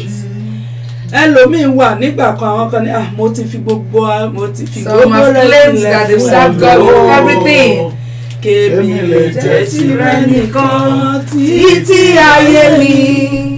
Ṣé rí wọ́n bímọ kan ní church ńgbà yẹn? A baby was begotten in church. Ọmọ yẹn dàbí ìgbà tó pọ́n ṣẹ̀ bí ọmọ yẹn lójú pé mi ti rọmọ rí. As if I've never seen a newborn before. Ṣé rí wípé reason tí ènìyàn máa fi ń ṣe tó fi ń ṣe tí ò fi ń rí. The reason why people walk and serve and serve and never receive. Òun ṣe kò fi ti Ọlọ́run kù. Because you are serving but you did not add God. Ọlọ́run tó mọ bí ó ṣe lè sọ ẹ̀jẹ̀ di ènìyàn. God that knows how to turn blood to man. Tó gbé ènìyàn wọnú ènìyàn. And he puts man into man. Ṣé òun ló máa ṣiṣẹ́ fún? Is it the one that you serve? Táwọn ò ní bá ẹ ṣe ohun tó fẹ́. And he will not perfect your life. That is to say, bí ẹ̀mí ṣe ń bí òǹkálukú wa ṣe ń ṣe. As we are serving, àfi tí Ọlọ́run kù. we did not add God. Òun ìdí ẹ̀ lẹ fi rí pé wọ́n ní fi Ọlọ́run ṣe ìgbẹ́kẹ̀lé. That is where the topic comes from. Kò sí ohunkóhun tí rely on God. There is nothing man does on that.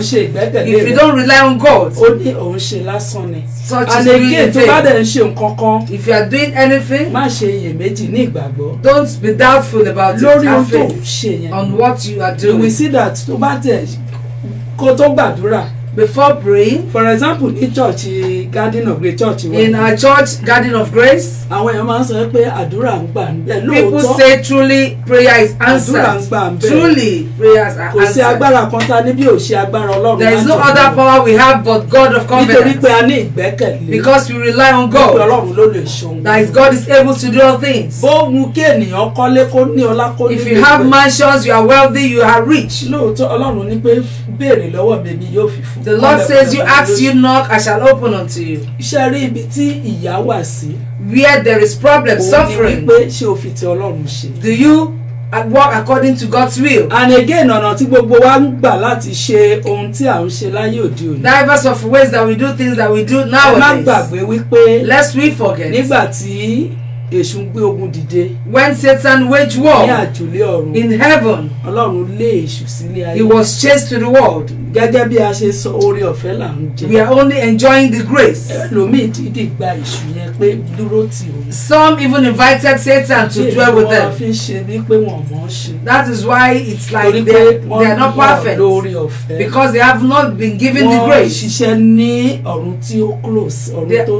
They are walking under a short heaven. Bẹ́ẹ̀ ni ọ̀run tó tì. Torí ẹ̀ lẹ fi rí pé That is why we see wọ́n ṣe é, ṣùgbọ́n ó sọ nínú ìwé mímọ́, ó said ní in the wọ́n Holy jẹ, wọ́n ní Book, wọn kò sì yó. they eat but they are still hungry. Ó ní wọ́n jẹun. They eat truly. Hello Kọ̀lá, orí ètò láwa yìí o. Ẹnu ẹ̀ka náà o. Ẹ máa kẹ́lẹ́ ìyá mi. Mọ́mí ẹ pé ètò Ẹ kalẹ̀ màrún àdìyí mú o. àti Nàìjíríà ni mà. Yes ma, ẹ pẹ̀lẹ́ mà. Yẹ̀sán. Ọlọ́run akágbára dọ̀tún o mà. Àmín Jésù, ẹ ṣe ìyá mi. More anointing mà. Amen ma. Mọ́mí ẹ gbàdúrà fún mi o. Alágbára ńlá kó gbàdúrà fún yín. Ọba àwọn bàbá tó la ìrọ̀ ayé já kó gbàdúrà fún yín. Mọ́mì, mo ní gbogbo ohun tẹ̀ ń fẹ́ fún rere lọ́wọ́lọ́wọ́ yìí bẹ́ẹ̀ ṣe ń gbóhùn yìí lábẹ́ ọ̀run kó bẹ̀rẹ̀ sí ṣílẹ̀kùn ayọ̀ yín. Ọlọ́run tó ń wò, tó ń mọ ọkàn yín, tó ń mọ èrò ọkàn yín kó fún yín ní ìbéèrè yín. Mọ́mì, ibi tẹ́ ti ń pòǹgbẹ tí ọkàn yín nínú ìwé Psalm 42 ni. Ó ní ọkàn mi mí hẹlẹ sí ipa odò omi. Níbi tí ọkàn yín ti mí hẹlẹ sí ohun rere láti gbé ṣe lọ́wọ́lọ́wọ́ yìí, ọ̀run májẹ̀mú kó rọ̀jò sínú ọkàn yín, kó dá yín lóhùn ìbéèrè yín, kó dá yín láre. Jésù Olúwa wa. Mọ́mì, kí ni ká gbàdúrà lé lórí mà? Ọmọ ni mọ́mí. Bẹ́ẹ̀ ni, torí pé mo rí pé igi yín ó léwé kò léso. Igi yẹn léwé. Ṣé mọ̀ kí igi ní ewé ẹmọ ewé? Bẹ́ẹ̀ mà. Ṣé mọ̀ pé kí èso ẹ̀ kó dún kó dán márán kò sí o? Bẹ́ẹ̀ mà. Torí pé Ọlọ́run ní kí n sọ fún pé ilẹ̀, ṣe rí pé Joshua ó ní wò ó gba iyọ̀ kó lọ bù sí ilẹ̀ tó ti ṣá. Màmá, mo gbàdúrà fún ilẹ̀ yìí tó ṣá lónìí, ọ̀run kó wọ ọbẹ̀ lọ kó tó ṣe. Mọ́mì, ẹ lọ ṣe lè ṣètọrẹ àánú ní oṣù tá a máa parí yìí. Okay ma. Ẹ lọ ṣètọrẹ àánú fún màmá arúgbó, ẹ lọ sínú ọjà. Ṣé lè ṣe mà? Bẹ́ẹ̀ mà. Ẹ ṣètọrẹ àánú fún obìnrin arúgbó. Okay ma. Ẹ má ṣètọrẹ àánú fún obìnrin arúgbó pupa, jẹ́ kó dúdú gan. Ẹ̀wà kan ó tẹ̀ máa wá bá yín, mọ́mì ó wá bá yín, tó bá bá yín ẹ̀wà gbàgbó mi ẹ pè mí. Tẹ́ bá ti lè ṣètọrẹ àánú yẹn tán, ẹ má ṣe ní àárín oṣù yìí, ẹ ṣe ní ìparí oṣù. Torí ṣàmọ̀ pé nǹkan obìnrin yín máa ń dé sí ìparí oṣù, ọ̀run fẹ́ di ni o. Bẹ́ẹ̀ ni mà. Ọ̀run májẹ̀mú ní kí n sọ fún pé kẹ́ lọ ṣètọrẹ àánú fún arúgbó obìnrin nínú ọjà. Okay ma. Nítorí pé ọ̀run fẹ́ fi gbogbo ibi tí a fi ọ̀rọ̀ yín lé, ó fẹ́ fi sọ́ọ̀dì ìmúlẹ̀ mọ́fò torí igbákejì ọjà kò ń kún. Ọ̀run májẹ̀mú ní mọ́mì, tẹ́ bá ti ṣe tán ẹ jọ̀wọ́ mà, ẹ gba gomi kẹ́ pè mí. Yes ma. Lórúkọ Jésù, ọba tó dá sí onírìnsùn ẹ̀jẹ̀ yóò dá sí ọ̀rọ̀ yín. Àlàáfíà ní fún àdúrà yín àgbà mọ́. Tó nọ́mbà mọ́mí lẹ́ẹ̀kan sí dá, òun tún dà lóhun tún rèé, inú mi ń dùn, ayọ̀ mi kúrò ṣàdé òní. Ìyẹn 078 505 78849. Jẹ́ ti kọ́lé mà. Ẹ tún pè sá. 078 505 78849. 49. Okay. 419 kọ́ o, 49 ní o. 19. 49. Ẹ jẹ́ o, ìdè lójú Olúwa o, ìdè ilẹ̀ yóò sì máa bá yín nínú ọgbà yẹn. Tó mọ́mí. So gẹ́gẹ́ bí a ṣe yẹ sà. Báwo la ṣe mọ ẹni tí ayé ti gbà ògo? Ẹni tí ayé ti gba ògo lọ́wọ́ ẹ̀. The person's gold has been taken away. Ìbéèrè gidi ni. identify such. Mo sọ fún yín pé láìsí ẹ̀mí. Without the spirit, man is empty. Gẹ́gẹ́ bí a ṣe àkọlé wa ní ìgbẹ́kẹ̀lé kí a fi Ọlọ́run ṣe ìgbẹ́kẹ̀lé. The topic says that we should rely and have faith in God. Ṣé rí ẹlòmíì máa ṣe. Some they will work, they will strive. Ẹni tó yẹ kó lọ sí ilé ìwé gíga. The one ought to be going to an institution. Manager níbi iṣẹ́. The one ought to be a manager at one place. Tó nulẹ̀ kiri. And is now being a cleaner. Ṣé àdìpọ̀ ti sọ̀gọ́nù. Such as lost is our glory. Ọ̀nà tí a tún fi lè gba ògo lọ́wọ́ ènìyàn. Other ways that one's glory can be taken away. Ṣé rí gbogbo ń ta bá ń ṣe. Everything we do. Ẹ jẹ́ ká máa ṣọ́ ọ̀rọ̀ ẹnu wa. Let us beware of what we say. Ẹ jẹ́ ká ṣọ́ ìwà wa. Let us beware of our behaviour. Nítorí wípé gbogbo ojú ló ń dán. Because every faces are shining truly. Báwo ni inú wa ṣe rí? How is your internal? Bàbá mi ò ní sí ojú mi lẹ rí o. You can see my face is shining. Ẹ rí inú mi. But you cannot see my inward. Jésù ẹnu wa ò ní gbà ògo náà. Our mouth will not take our glory from us. Amen. Mọ́mì ṣe rí wípé ẹnu Kéènì ẹnu Kéènì ló fi sọ ògo ilé ẹnu. Cain with his mouth lost his glory. Ó fi ẹnu àti wá ẹ̀. He used his words and his Ó fi behaviour. sọ ògo ẹ̀ di ògo kọ́ máa nà kiri. And he lost his glory so that people will be chastising him around. Ìwà wa lè jẹ́ kí ògo kó sọ. Our attitude can make our glory lóòótọ́ máa sọ pé oṣó àjẹ́. Truly we claim witches and wizards. Ṣé rí àwọn oṣó àjẹ́ yìí? These witches and wizards. Wọ́n wà pẹ̀lú wọn. Ayé tí wọ́n lọ wà, they have their own. Lọ bá wọn. If you don't invite them, they will not come to you. Ìdí wo ló lè fi invite? How do we invite them? Nígbà tí ọ̀rọ̀ ẹnu ẹ̀. When your utterances. Ìwà ẹ̀ ń kọ́. Your attitude. Nígbà tó bá lọ́mọ ń sìn. Even àwọn òbí á ti sọ ògo àwọn ọmọ wa. Even some parents have lost their children's glory. Nípa ọ̀rọ̀ ẹnu wa. By what we say. A sọ àwọn ọmọ wa dẹ ẹmọ tí ò lógo. We've turned them to gloryless children. Nítorí pé ọ̀rọ̀ àjòjì ọ̀rọ̀ tí ò yẹ ká sọ jáde. Because of negative words we say to their lives. Ọ̀pá ní orí ọmọ ẹ̀ máa dáa o. Some will say this is how your head is. Àwọn kan wà tó máa ń ṣe rí gbogbo ọ̀rọ̀ tá à ń sọ. All these things, our words that we say. Àwọn màlẹ́kà kan wà tó máa ń stamp. There are some angels that stamped them. Bẹ́ẹ̀ lẹ fi rí pé ọmọ ẹlòmíì ọmọ olówó kan dé olùṣí. That's why you see even children of rich parents are poor. Àmì Jésù. Gbogbo etí tó ń gbọ́ mi tó sì ń wò mí. Everyone that are listening and watching. Ẹ jẹ́ ká máa ṣọ́ ọ̀rọ̀ ẹnu wa. Let us beware of what we say. Nítorí pé because ògo àwọn ọmọ wa à ní fi tàfà. Our children's glory will not be lost. Ẹ jẹ́ ká máa ṣọ́ ọ̀rọ̀ ẹnu wa. Let us beware of our utterances. Ẹ jẹ́ ká mọ̀ wípé. Let us know. Ọ̀rọ̀ ẹnu wa gangan. Our words. Nítorí Ọlọ́run gbé ọ̀rọ̀ ẹ̀ ga ju agbára. Because God exalts his word more than his name. Words are powerful. Ohun tó bá ń jáde lẹ́nu ènìyàn. Whatever comes out of man's mouth can renew one's life and it can destroy someone's life. Our life shall not be destroyed. Àmín, àmín, àmín ọ̀pọ̀ Jésù. Ẹ ṣé mo dúpẹ́ fún ọ̀rọ̀ náà láti ẹ bá mi túmọ̀ ní àṣálẹ́ òní.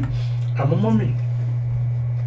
Ìdí pàtàkì tó fi béèrè òní kan díẹ̀ nítorí pé èmi kan tí mo wà ní agbódo yìí mo sì máa ń rọ̀ ẹ́ ní gbogbo ìgbà wípé à ń pe ọlọ́run bá ní tòótọ́ ṣé ọlọ́run bá yìí tó wà ní tòótọ́ kí ni ìdí mà mo rántí ọdún àìmọye ọdún kan nílùú Nàìjíríà ọdún fẹ́ sọ ìmọ̀ tó sọ lórí ètò ilé àìmọye ìgbà arábìnrin kan bẹ níbẹ̀ arábìnrin yìí ó máa gba ọlọ́run bá gbọ́ lọ́sàn-án lóru inú ìjọ ọlọ́run ọba ló máa ń wà nítòótọ́ ó lọ́kọ ó sì lọ́mọ ilé tó ń gbé kò jìnnà sí ṣọ́ọ̀ṣì mọ́mí ṣe rí ẹ̀sìn àárọ̀ bóyá wọ́n máa ń bẹ̀rẹ̀ àgọ́ mẹ́fà ni o àgọ́ méje ni o òun kódà àlóhùn ló ní kọ́kọ́rọ́ ìjọ lọ́wọ́ òun ló máa ṣí ilẹ̀kùn yín láàárọ̀ òun ló máa tì lálẹ́ ìyẹn ni pé gbogbo wákàtí tó ń gbàdúrà náà jọ yìí ọjọ́ ń gbà ní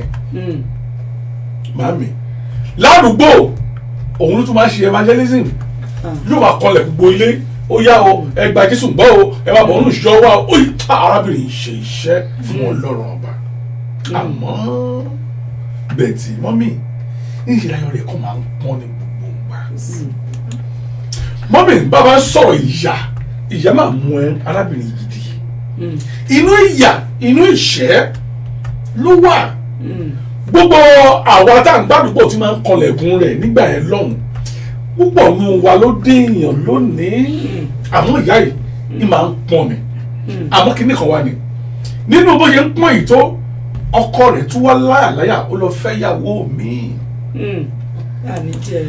ọkọ fẹ́ yàwó mi tán ìdílé mọ̀ pé láàrin ọdún kan nǹkan sì yí padà sí rere fún ọkọ. ká máa fọ̀rọ̀ gùn ọkọ mú yàwó yìí lájẹ́ ní ìyá táwa nígbàgbọ́ pé òun tẹ̀lé fọ̀ wá sí ìlànà Ọlọ́run ọba ọkọ mú lájẹ́ ọkọ ó wá ń gbọ́ ti ìyàwó ó pa ìyá létí ìyálé àtọkọ ó wá ń gbádùn ọkọ tilẹ̀ fílẹ̀ sínú ilé òṣì inú ilé ìyà inú ilé ìṣẹ́ tí wọ́n lọ ń gbé tẹ́lẹ̀ mọ́mí láàrin ló kọ́kọ́ wà kọ́lé ọkọ yìí kọ́lé o pẹ̀lú ìyàwó tuntun ṣé mi ti ń tòótọ́ nínú ìṣẹ́ yìí ni arábìnrin kú sí ó kú sínú ìṣẹ́ yìí kí lè sọ nípa àṣírí ọ̀rọ̀ yìí. bàbá mi Ọlọ́run á dìwà máa ní jẹ́ àmín Jésù orí kan máa ń kọ́ ọmọ ní bàbá máma lé mi jáde ìjọba rẹ̀ má dùn bàbá máma lé mi jáde ìjọba rẹ̀ má dùn máma jẹun ẹ̀ṣẹ̀ tá lé mi jáde. má jẹun ẹ̀ṣẹ̀ tá lé mi jáde. bàbá mi gẹ́gẹ́ bí a ṣe ń gbọ́ ṣe rí nínú ilé Olúwa ó ní ọ̀pọ̀ ló máa pè mí. many shall call me. bẹ́ẹ̀ ni jẹ́ pé ọ̀pọ̀ ń ṣiṣẹ́ ní tí wọ́n fi orúkọ Ọlọ́run bojú. some are working and covering their work back with the name of God. torí ẹ̀ lẹ́ fi rí wípé ìjọ tí ò bá ti sí ẹ̀mí. that is why you see churches without the spirit of God. ó le díẹ̀ o.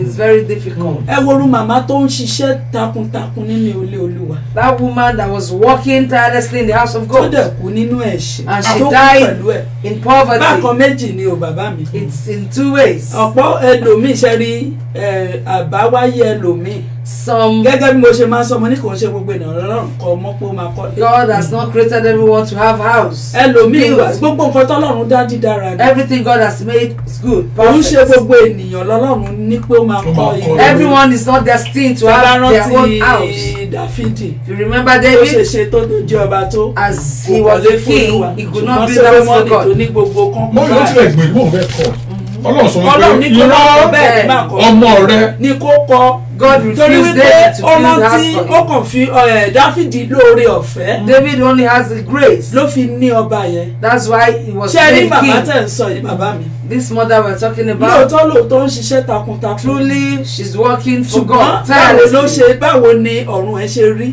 how is her heaven. kí ni ìwà ẹ̀ nínú ilé Olúwa. how is her behaviour in the house of God. ṣó ti yé yín ẹlòmíì wà tẹ́ pé ó lè jèrè ó lè ṣiṣẹ́ láyé kó lọ fìjọba àrùn ṣèrè. some can work toil and hard and they gain heaven. ẹlòmíì wà wípé tó jẹ́ pé ó ń ṣiṣẹ́ gan ògo ẹ̀ ò bú yọ. some dey work but they cannot use their glory. ẹlòmíì ń ṣiṣẹ́ kò lóko. some are really working but they don't have glory. torí pé màmá yẹn àti pé ṣe rí ìpìlẹ̀ ó tún ìpìlẹ̀ ibi tí foundation matters. ó tún wà mátàmọ́sà torí pé ìpìlẹ̀ tẹ́ bá wo ìpìlẹ̀ màmá yẹn. foundation of the woman and she's serving God. gẹ́gẹ́ bí mo ṣe sọ kò ń ṣe gbogbo ènìyàn lọ́lọ́run kọ́lé fún. everyone is not destined to build their house. ikú Jésù tẹ̀lé ń wá tẹ̀ ń wò yìí ó wà fún ìparun àwọn èèyàn kan. for some people perish for some to live. so Ọlọ́run má jẹ̀mú kó dì wá. God uphold us. ṣe rí màmá tí ẹ ló jìyà yìí. this woman we're talking about tó ṣiṣẹ́ nínú Olúwa. she died in poverty. bákan méjì ni. it's in two ways. ó dẹ̀ ṣiṣẹ́ pé kí ẹ jẹ́ àṣẹ fún ènìyàn kó ní ìgbàgbọ́ ṣe bóun lẹ sọ pé ẹni gbogbo ẹ̀yin tí ó ń kanlẹ̀kùn wá bá gbogbo yín ló ṣoríire tí oríire yọ̀dẹ̀ tí wá ní evangelism. ṣùgbọ́n òun dẹ̀ kú sínú ìyà. and she died in poverty. àwa kan lè máa wò pé ó kú sínú ìyà. you might be seeing that she died in poverty.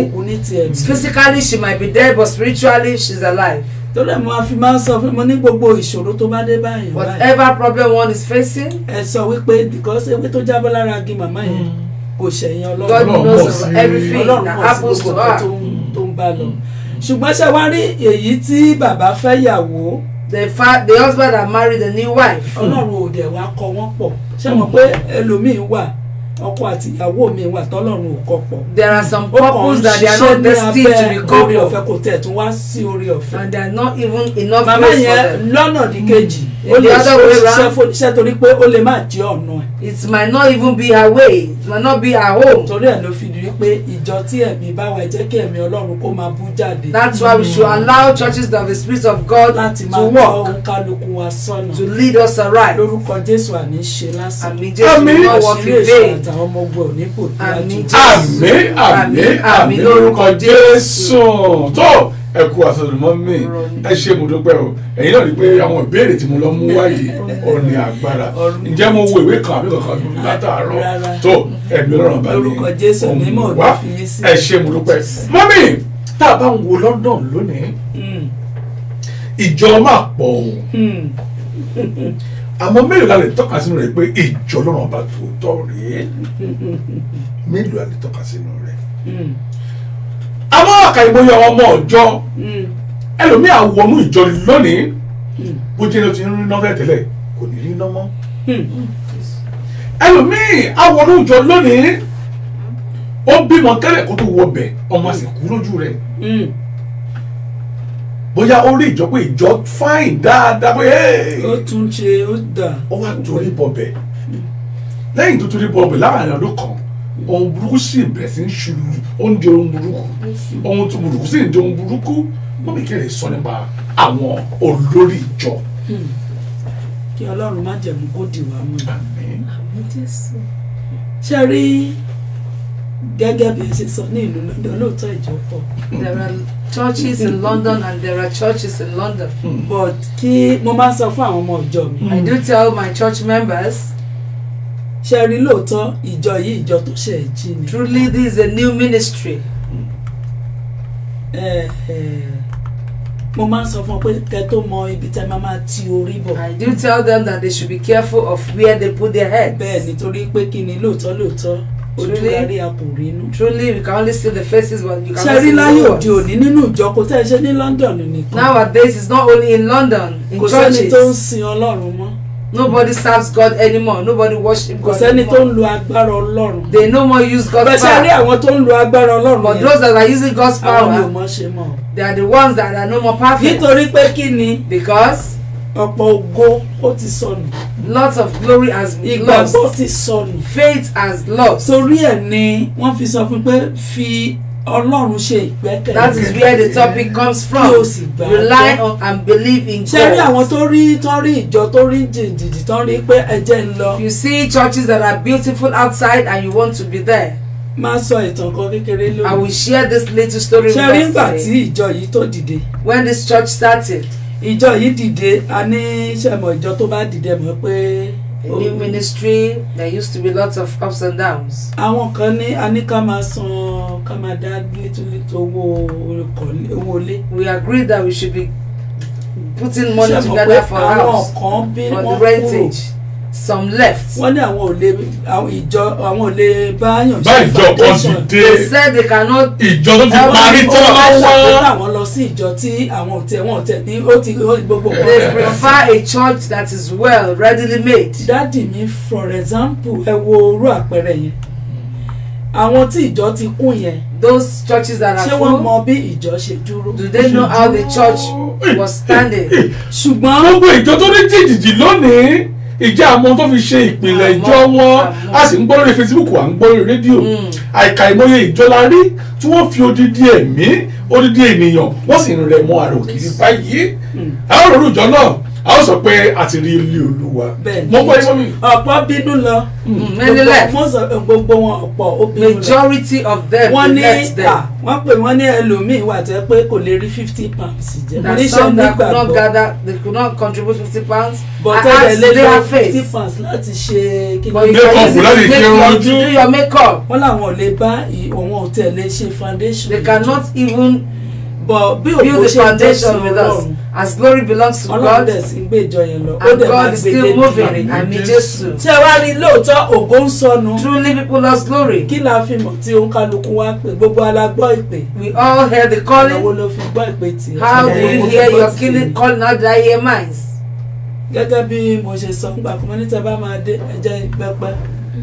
As I said earlier, if you want to ọ̀pọ̀lọpọ̀ alàgbà into ìbéèrè my lè ṣí altar, I will open my altar for you. so ohun kan tí à ń sọ ni wípé What we are lóòótọ́ saying is ògo tẹ bá rí lóògùn ayé òde òní àwọn ọmọ tó yẹ kó ṣoríire the children that are supposed to prosper these days, wọ́n lóòótọ́ wọ́n wọnú ìjọ wọ́n bá ti when wọnú they ìjọ come tó bá into ti the dé church wọ́n wọ pẹ̀lú ògo pẹ̀lú ọlá with lóòótọ́ their ẹ máa glory, ṣe with their wealth, they come into the sọ wá di church kó máa lọ́lẹ̀ and they start dwindling. wọ́n dẹ̀ wá máa wá dáàdì mi àpọ̀ ènìyàn ló máa ń wá sí ọ̀dọ̀ mi wọ́n ní mọ́mì ẹ jọ̀ọ́ gbàdúrà fún mi Many come to my church, nítorí they pé will say, bí Mommy, ògo pray òun for ṣe rí me. mọ́ kò ń ṣe bóun ṣe wà èèyàn kan sì wá sọ́dọ̀ mi lónìí olónìí Somebody came ó to ní me mọ́mì ó ní my today. brother ó ní brother òun ní owó ó ní owó ya múra He said the ó brother ní was ṣùgbọ́n very, ní very àwọn rich, tó kù ó láwọn dẹni tí but ìbọ̀dá others are tí in òun penury, ó tún wá fún ó wọn. ló tún wá ń fún àwọn ní and owó is yìí the one ó lòun wá even lálàá sponsoring wípé them. òun rí pé He brother threats. òun wá ń gbé ọpọlọ òun Ah, And ó his wá brother ń was, tà á he was selling his brain. ṣe rí pé àlá ẹ̀ ti sọ nǹkan tó yẹ kó rí that is to The dream has gbogbo interpreted àkọọ́lẹ̀ itself. lórúkọ Jésù ògo wa ò ní gbà bọ́ Àmín Jésù. gbogbo àwọn ọmọ wa ò ní gbà bọ́ Àmín. ohun tí mo kàn fẹ́ ní sọ lórí ọ̀rọ̀ What I want to àwọn share, àgbàjọ àwọn alàgbàjọ church wípé, leaders is a lè dájọ́ no one can be Olúwa ló judged. mọjọ́ dá Only God is the true ọba judge. rínú ròde olùmọ̀ràn He's the one that sees both in òun and ló mọ out. wá tó mọ̀ wá He created nínú us. àwa tá a jẹ́ àwọn tá a gbéjọ kalẹ̀ Amongst we that we are eléyìí leaders, tó bá sápamọ́ sí ẹ̀ tó ń pe Jésù the ones that are calling something else, that are pretending, is left to them and nítorí pé God. Ọlọ́run ní pé ká má ṣe ìdájọ́ Because the word of God says we shouldn't judge, so that we might not be judged. tí ó sì ẹyin sá so tiwa ni wípé Ours is a máa just. fàdúrà ran àwọn We only ènìyàn be lọ́wọ́ praying for them, àti àwọn ọmọ wa. interceding with Ìpè prayer kí Ọlọ́run and kó our máa tọ́ wọn children, sọ́nà. that God should lead us kó má aright. ṣìrù kó má dẹ̀ sì ṣe ṣìṣe. Àmín Jésù. tó ẹ ṣe mo dúpẹ́ ìyá mi wípé kí a má ṣe da ẹnikẹ́ni lẹ́jọ́ bẹ́ẹ̀ ni sọ kí ọmọ àbábà dá wa náà bẹ́ẹ̀ ni sọ ní fi ẹjọ́ ẹjọ́ sílẹ̀ fún ká fi Ọlọ́run ìjà fọ́rọ̀ Òun máa ló jà ní bẹ́ẹ̀ ni àmọ́ ká fọwọ́ lẹ́rọ̀ ká máa wo àkókò ní ìyẹ́. àkókò tí ìdájọ́ bá dé àwa ní pẹ̀lú àwọn wòlíì tó ń ké lọ́run Àmín. fún ìjìyà.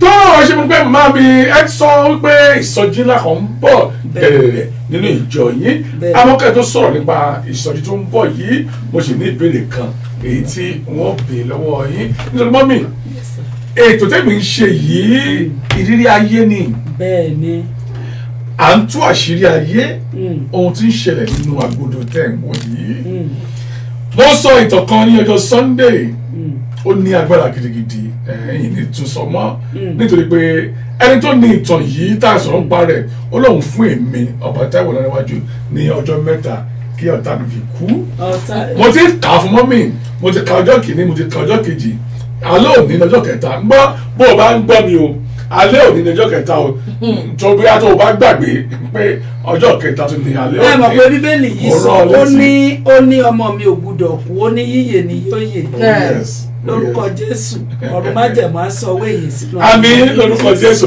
orúkọ náà gbọ́ ẹ̀yin ìyá mi ẹ̀yin bàbá mi tẹ́ ń pè mí láti ìjẹta pé ọba ìwọ kì yóò kú ikú kankan bí kò ṣe yíyé mi ẹ ṣé mo dúpẹ́ o ẹ ṣé mo dúpẹ́ o àmọ́ bí ìbá kú tòótọ́ arákùnrin yóò máa gbà o wòlíì náà ni o wòlíì kérúbù tó lè ń pa ènìyàn kódà àwọn máa fi ìgégún yẹn níbẹ̀ yẹn mọ́mí ibẹ̀ tí wọ́n bèèrè lọ́wọ́ láṣàlẹ̀ òní kẹ́ ẹ̀ tó bá mi sọ̀rọ̀ nípa ìsọjí èyí tí ń bọ̀ lọ́nà yìí kí ló ń tẹ̀rù bó ṣẹlẹ̀ ní àárín yìí kí ọmọkùnrin gọ̀lọ̀tọ̀ àtijọ́ àti mú bọ́ sínú ìnira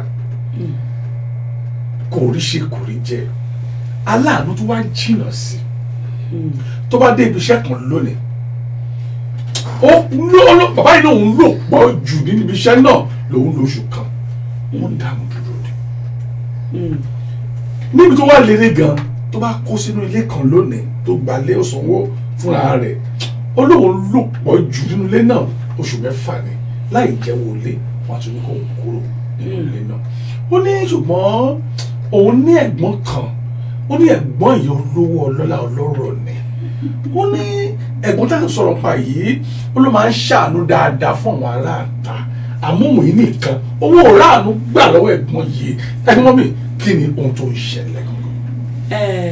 eléyìí kò sí àtúnwé asán lórí eléyìí. There is no two ways about òun it. ni wípé ọmọ wọn ní mo máa ń kọrin kan mo ní èmi ológo rè olúwa gbogbo mi fún mi èmi ológo rèé olúwa gbogbo mi fún mi. Àwọn kan ti ṣìnà wọ́n ti gbogbo mi fọ́nà wọn.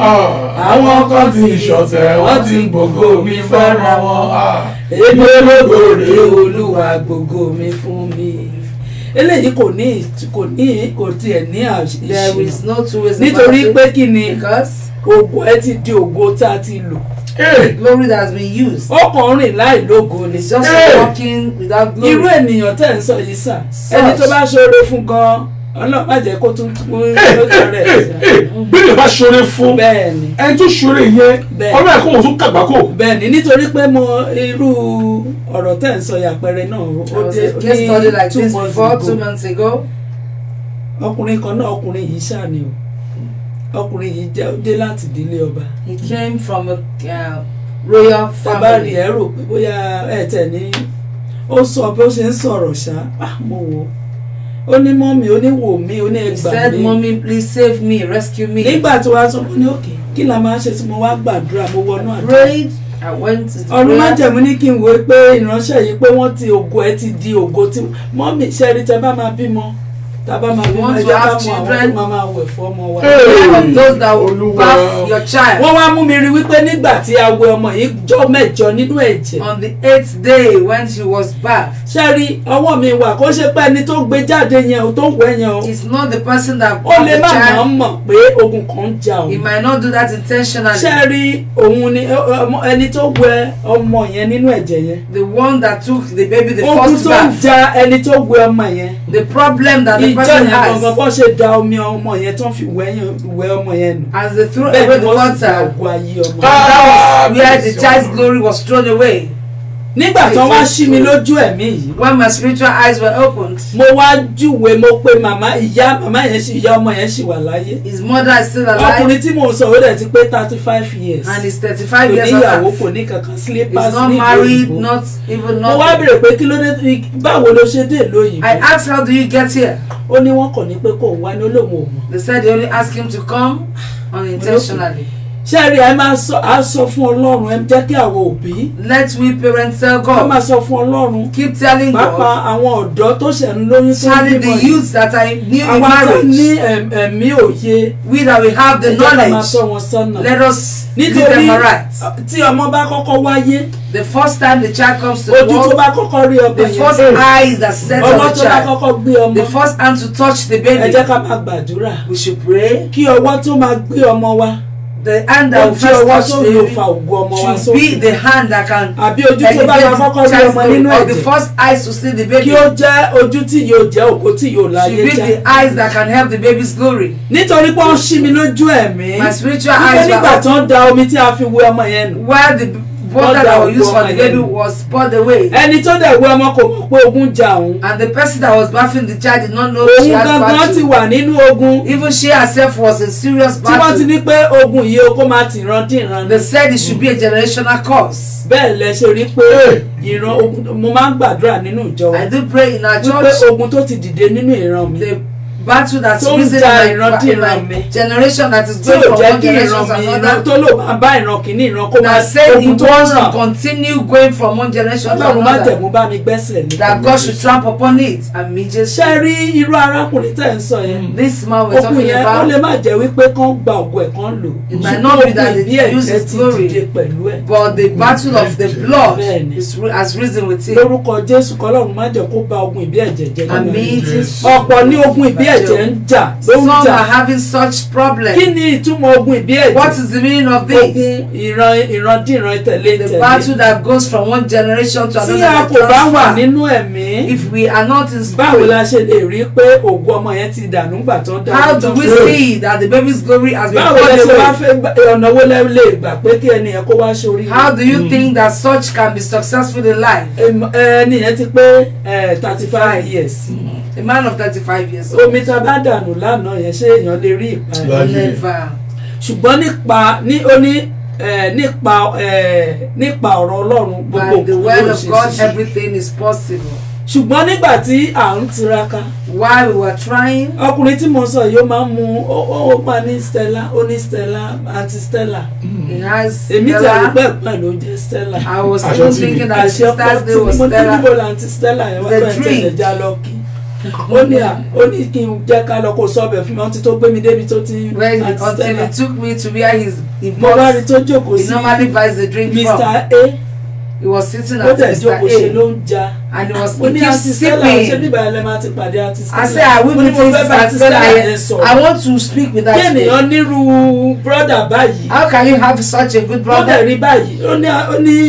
Madam. He said, Madam. He's not somebody, he's not human. This is a drink. But to God be the glory. As every glory belongs to God.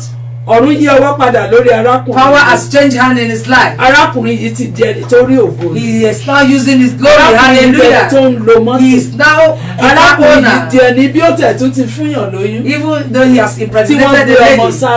and they took the baby away. ẹ̀rí pé Ọlọ́run gba ògo ẹ̀. and God has given him back his glory. ọmọ yẹn wá pé ọmọ ọdún mẹ́wàá. the baby is now 10 years. wọ́n ní orí ìyá ọmọ yẹn wá rí skọ́nskọ́n. they said the child's mother is mentally ill. And they brought back the child to him. Today he has the baby with him. He's not a father. His glory now came back.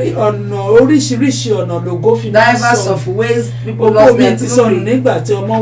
Some people lost theirs while they were born. Some by the family. Some their family they will use their glory. Even some people use their glory. Britain. In this Great Britain. nílùú Great Britain bẹ́ẹ̀ni ìyá tún lògùn ọmọ rẹ̀ bẹ́ẹ̀ni ṣe rí pé wọ́n máa ń gba benefit o. people receive benefits. benefit tá à ń gbà yìí. this benefit we are giving. ṣáà wo òbí jókòó ká rò pé báwo ni benefit. can't you sit down and think what is the meaning of this. okay à ń gba benefit kí la fi ṣe fún àwọn ọmọ. what do we use it for the children. ọmọ pé 18 years. when the child is 18. títà mọ̀ pé à ń sọ ògùn ọmọ nínú. we didn't know that our children's glory are taken away. àmì Jésù. kàkà kí wọ́n máa tó benefit fún ọjọ́ alẹ́ ọmọ. some of them to gather together for the child's later days. wọ́n máa lọ pàtí wọ́n máa ra gold wọ́n máa ra using it to party, to buy uniform. Uniform. Àtọ́mọ́ bá pé 18 years. When the child is 18. Yóò wá dẹni tó máa ń gba àbẹ̀tẹ́lẹ̀ owó. He will now be going about fún uni or something like for that. the uni loan. Ó máa wá di wípé kó máa iṣẹ́ tí ò yẹ kó ṣe tó yẹ kó fi wọ́n ṣe. when he's supposed to work with ease. Ṣé rí pé ògo ti sọ. he will not be struggling with his life. Míì nínú wọn wọ́n wá bẹ̀rẹ̀ sí jẹ gbaná. some of them they turn to drug addicts. Míì nínú wọn ní kàkà kí làwọn fẹ́ ṣe. some will say what can they do. lórúkọ Jésù ògo ayé wa ò ní wọ. àmín Jésù. àmín lórúkọ Jésù. ọ̀nà tí èèyàn fi ń sọ̀gbọnù ó pọ̀ gan-an. ohun tí màmá ń gbìyànjú àsọwọ́ pé akáyémọ́yé ọ̀nà ni ẹ̀dá fi ń gbà sọ ògo nù.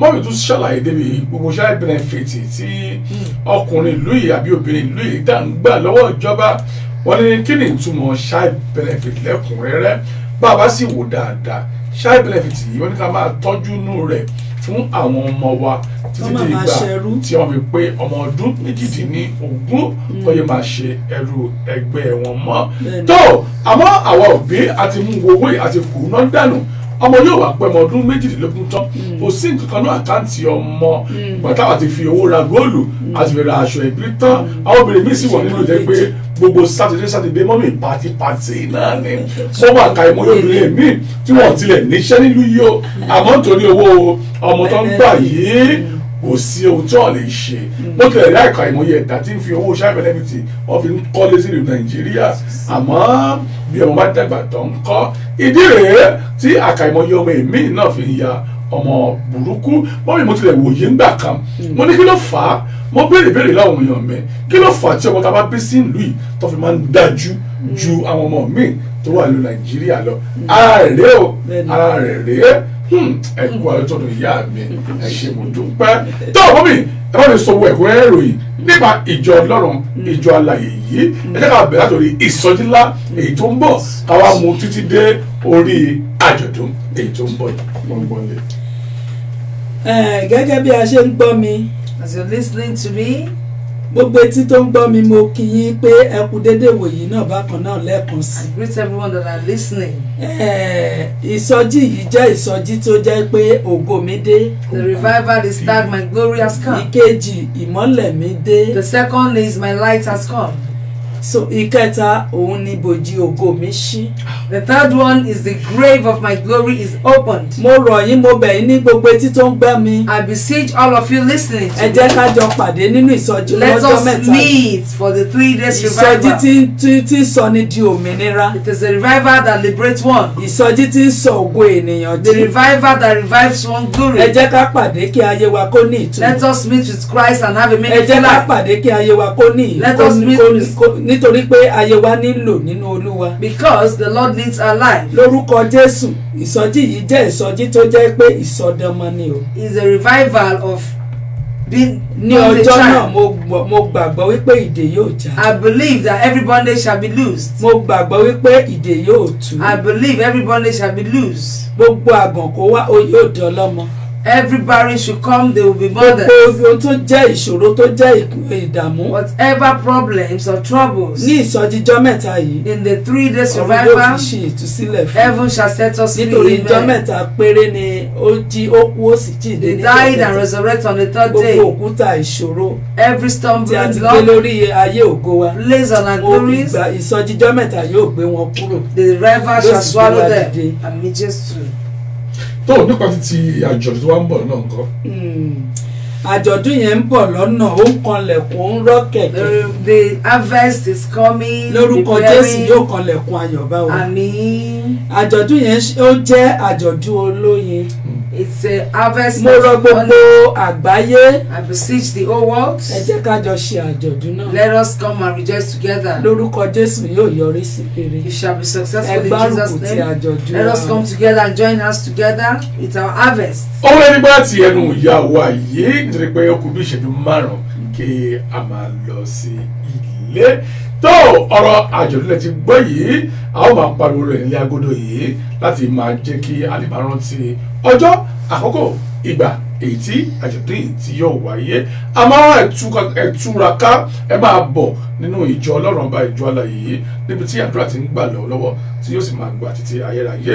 Ìsọjọ́ mẹ́ta péré ni wá máa bọ̀ ní ọ̀dọ̀ Ọlọ́run ọba kí wọ́n á wò ó wá yẹ̀ wò ó rí pé rere báyìí ní Ọlọ́run ọba. Èmi yìí máa ń sọ fún gbàgbọ́ mi mo ní àdúrà sì ń gbà bí tàtijọ́ àmọ́ àwa láàsín bí títí àtijọ́ yìí. Ó dà mọ́ mi ìbéèrè tí ó kẹ́yìn tí fẹ́ bèèrè lọ́wọ́ kí n tó máa lọ lórí ètò yìí kí ni ohun ìrètí tẹ́ ẹ fẹ́ kọ́ àwọn èèyàn tó bá wá sínú ìjọ ìtọ́ máa rí gbà kí ni ohun ayọ̀ ìtọ́ máa rí gbà àti pé kí ni àmì ìdánilójú pé wọ́n bá fi ẹsẹ̀ kan ní ìjọ yìí báyìí àdúrà wọn ti ń gbà. Àmì ìdánilójú ni wípé fún ìjẹ́rìísí àwọn tó ti máa ń wá sínú ìjọ yìí. Testimony of the members and those that has been visiting the ministry. Ìdí ẹ̀ ni mo fi ní ètò yìí fi wáyé. That is why nítorí pé Ọlọ́run ṣiṣẹ́ àrà ti yanu. All this working wonders. Ènìyàn kọ́lẹ̀ máa wá bá nínú ìjọ. You are not coming to see man. Ẹ wàá bá Ọlọ́run. You are coming to see God. Ọlọ́run gbé lórí òkè yẹn. God lives on the mountain. Garden of Grace number 5 Shekers Parade. Ẹ pè dára kọ́ gbọ́ ẹ̀dá. Garden of Grace number 5 Shekers Parade. Garden of Grace C&S Church of God. Garden of Grace C&S Church of God. Number 5 Checkers Parade. Number 5 Checkers Parade. Postcode is SE9.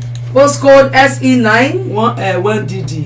1 Delta Delta. Ẹ jẹ́ ẹ wá Ọlọ́run dábìrà lórí òkè. God is working miracle on the mountain. Nígbàgbọ́ wípé Ọlọ́run tí ń jẹ́ Ọlọ́run believe God that remains God. Ọlọ́run tí kì í ṣe Ọlọ́run òkú. Is not God of the dead. Sí ọ̀rọ̀ yìí. Àmín. Gbogbo ìṣòro tẹ́ bá dé all of your problems. Mo nígbàgbọ́ pé kò ní bá yín padà. I believe God will go back with you. Jésù Olúwa wa. Jesus Christ our Lord. Amen. Amen. Amen. Wọ́n lè ká tó máa rí ètò yìí ǹjẹ́ bí ẹnikẹ́ni bá fi pè yín fún ètò ìrànlọ́wọ́ àdúrà àti pé kẹ́ ẹ ṣọ́nà fún wọn kẹ́ ẹ gbàdúrà fún wọn kẹ́ ẹ ríran sí àwọn ǹjẹ́ wọ́n sì lórí ọ̀fẹ́ àti pè yín. Bẹ́ẹ̀ni orí ọ̀fẹ́ sì wá sí. Ọ̀dà bàbá wa lọ bókè òun fẹ́ lọ sínú ìjọ yìí o mọ́mì fẹ́ wá rí mọ́mì ní kẹ́ ẹ gbàdúrà fún ẹni chọ́ọ̀chì ṣílò ọ̀fẹ́ náà wà fún. Orí ọ̀fẹ́ wà mo máa ń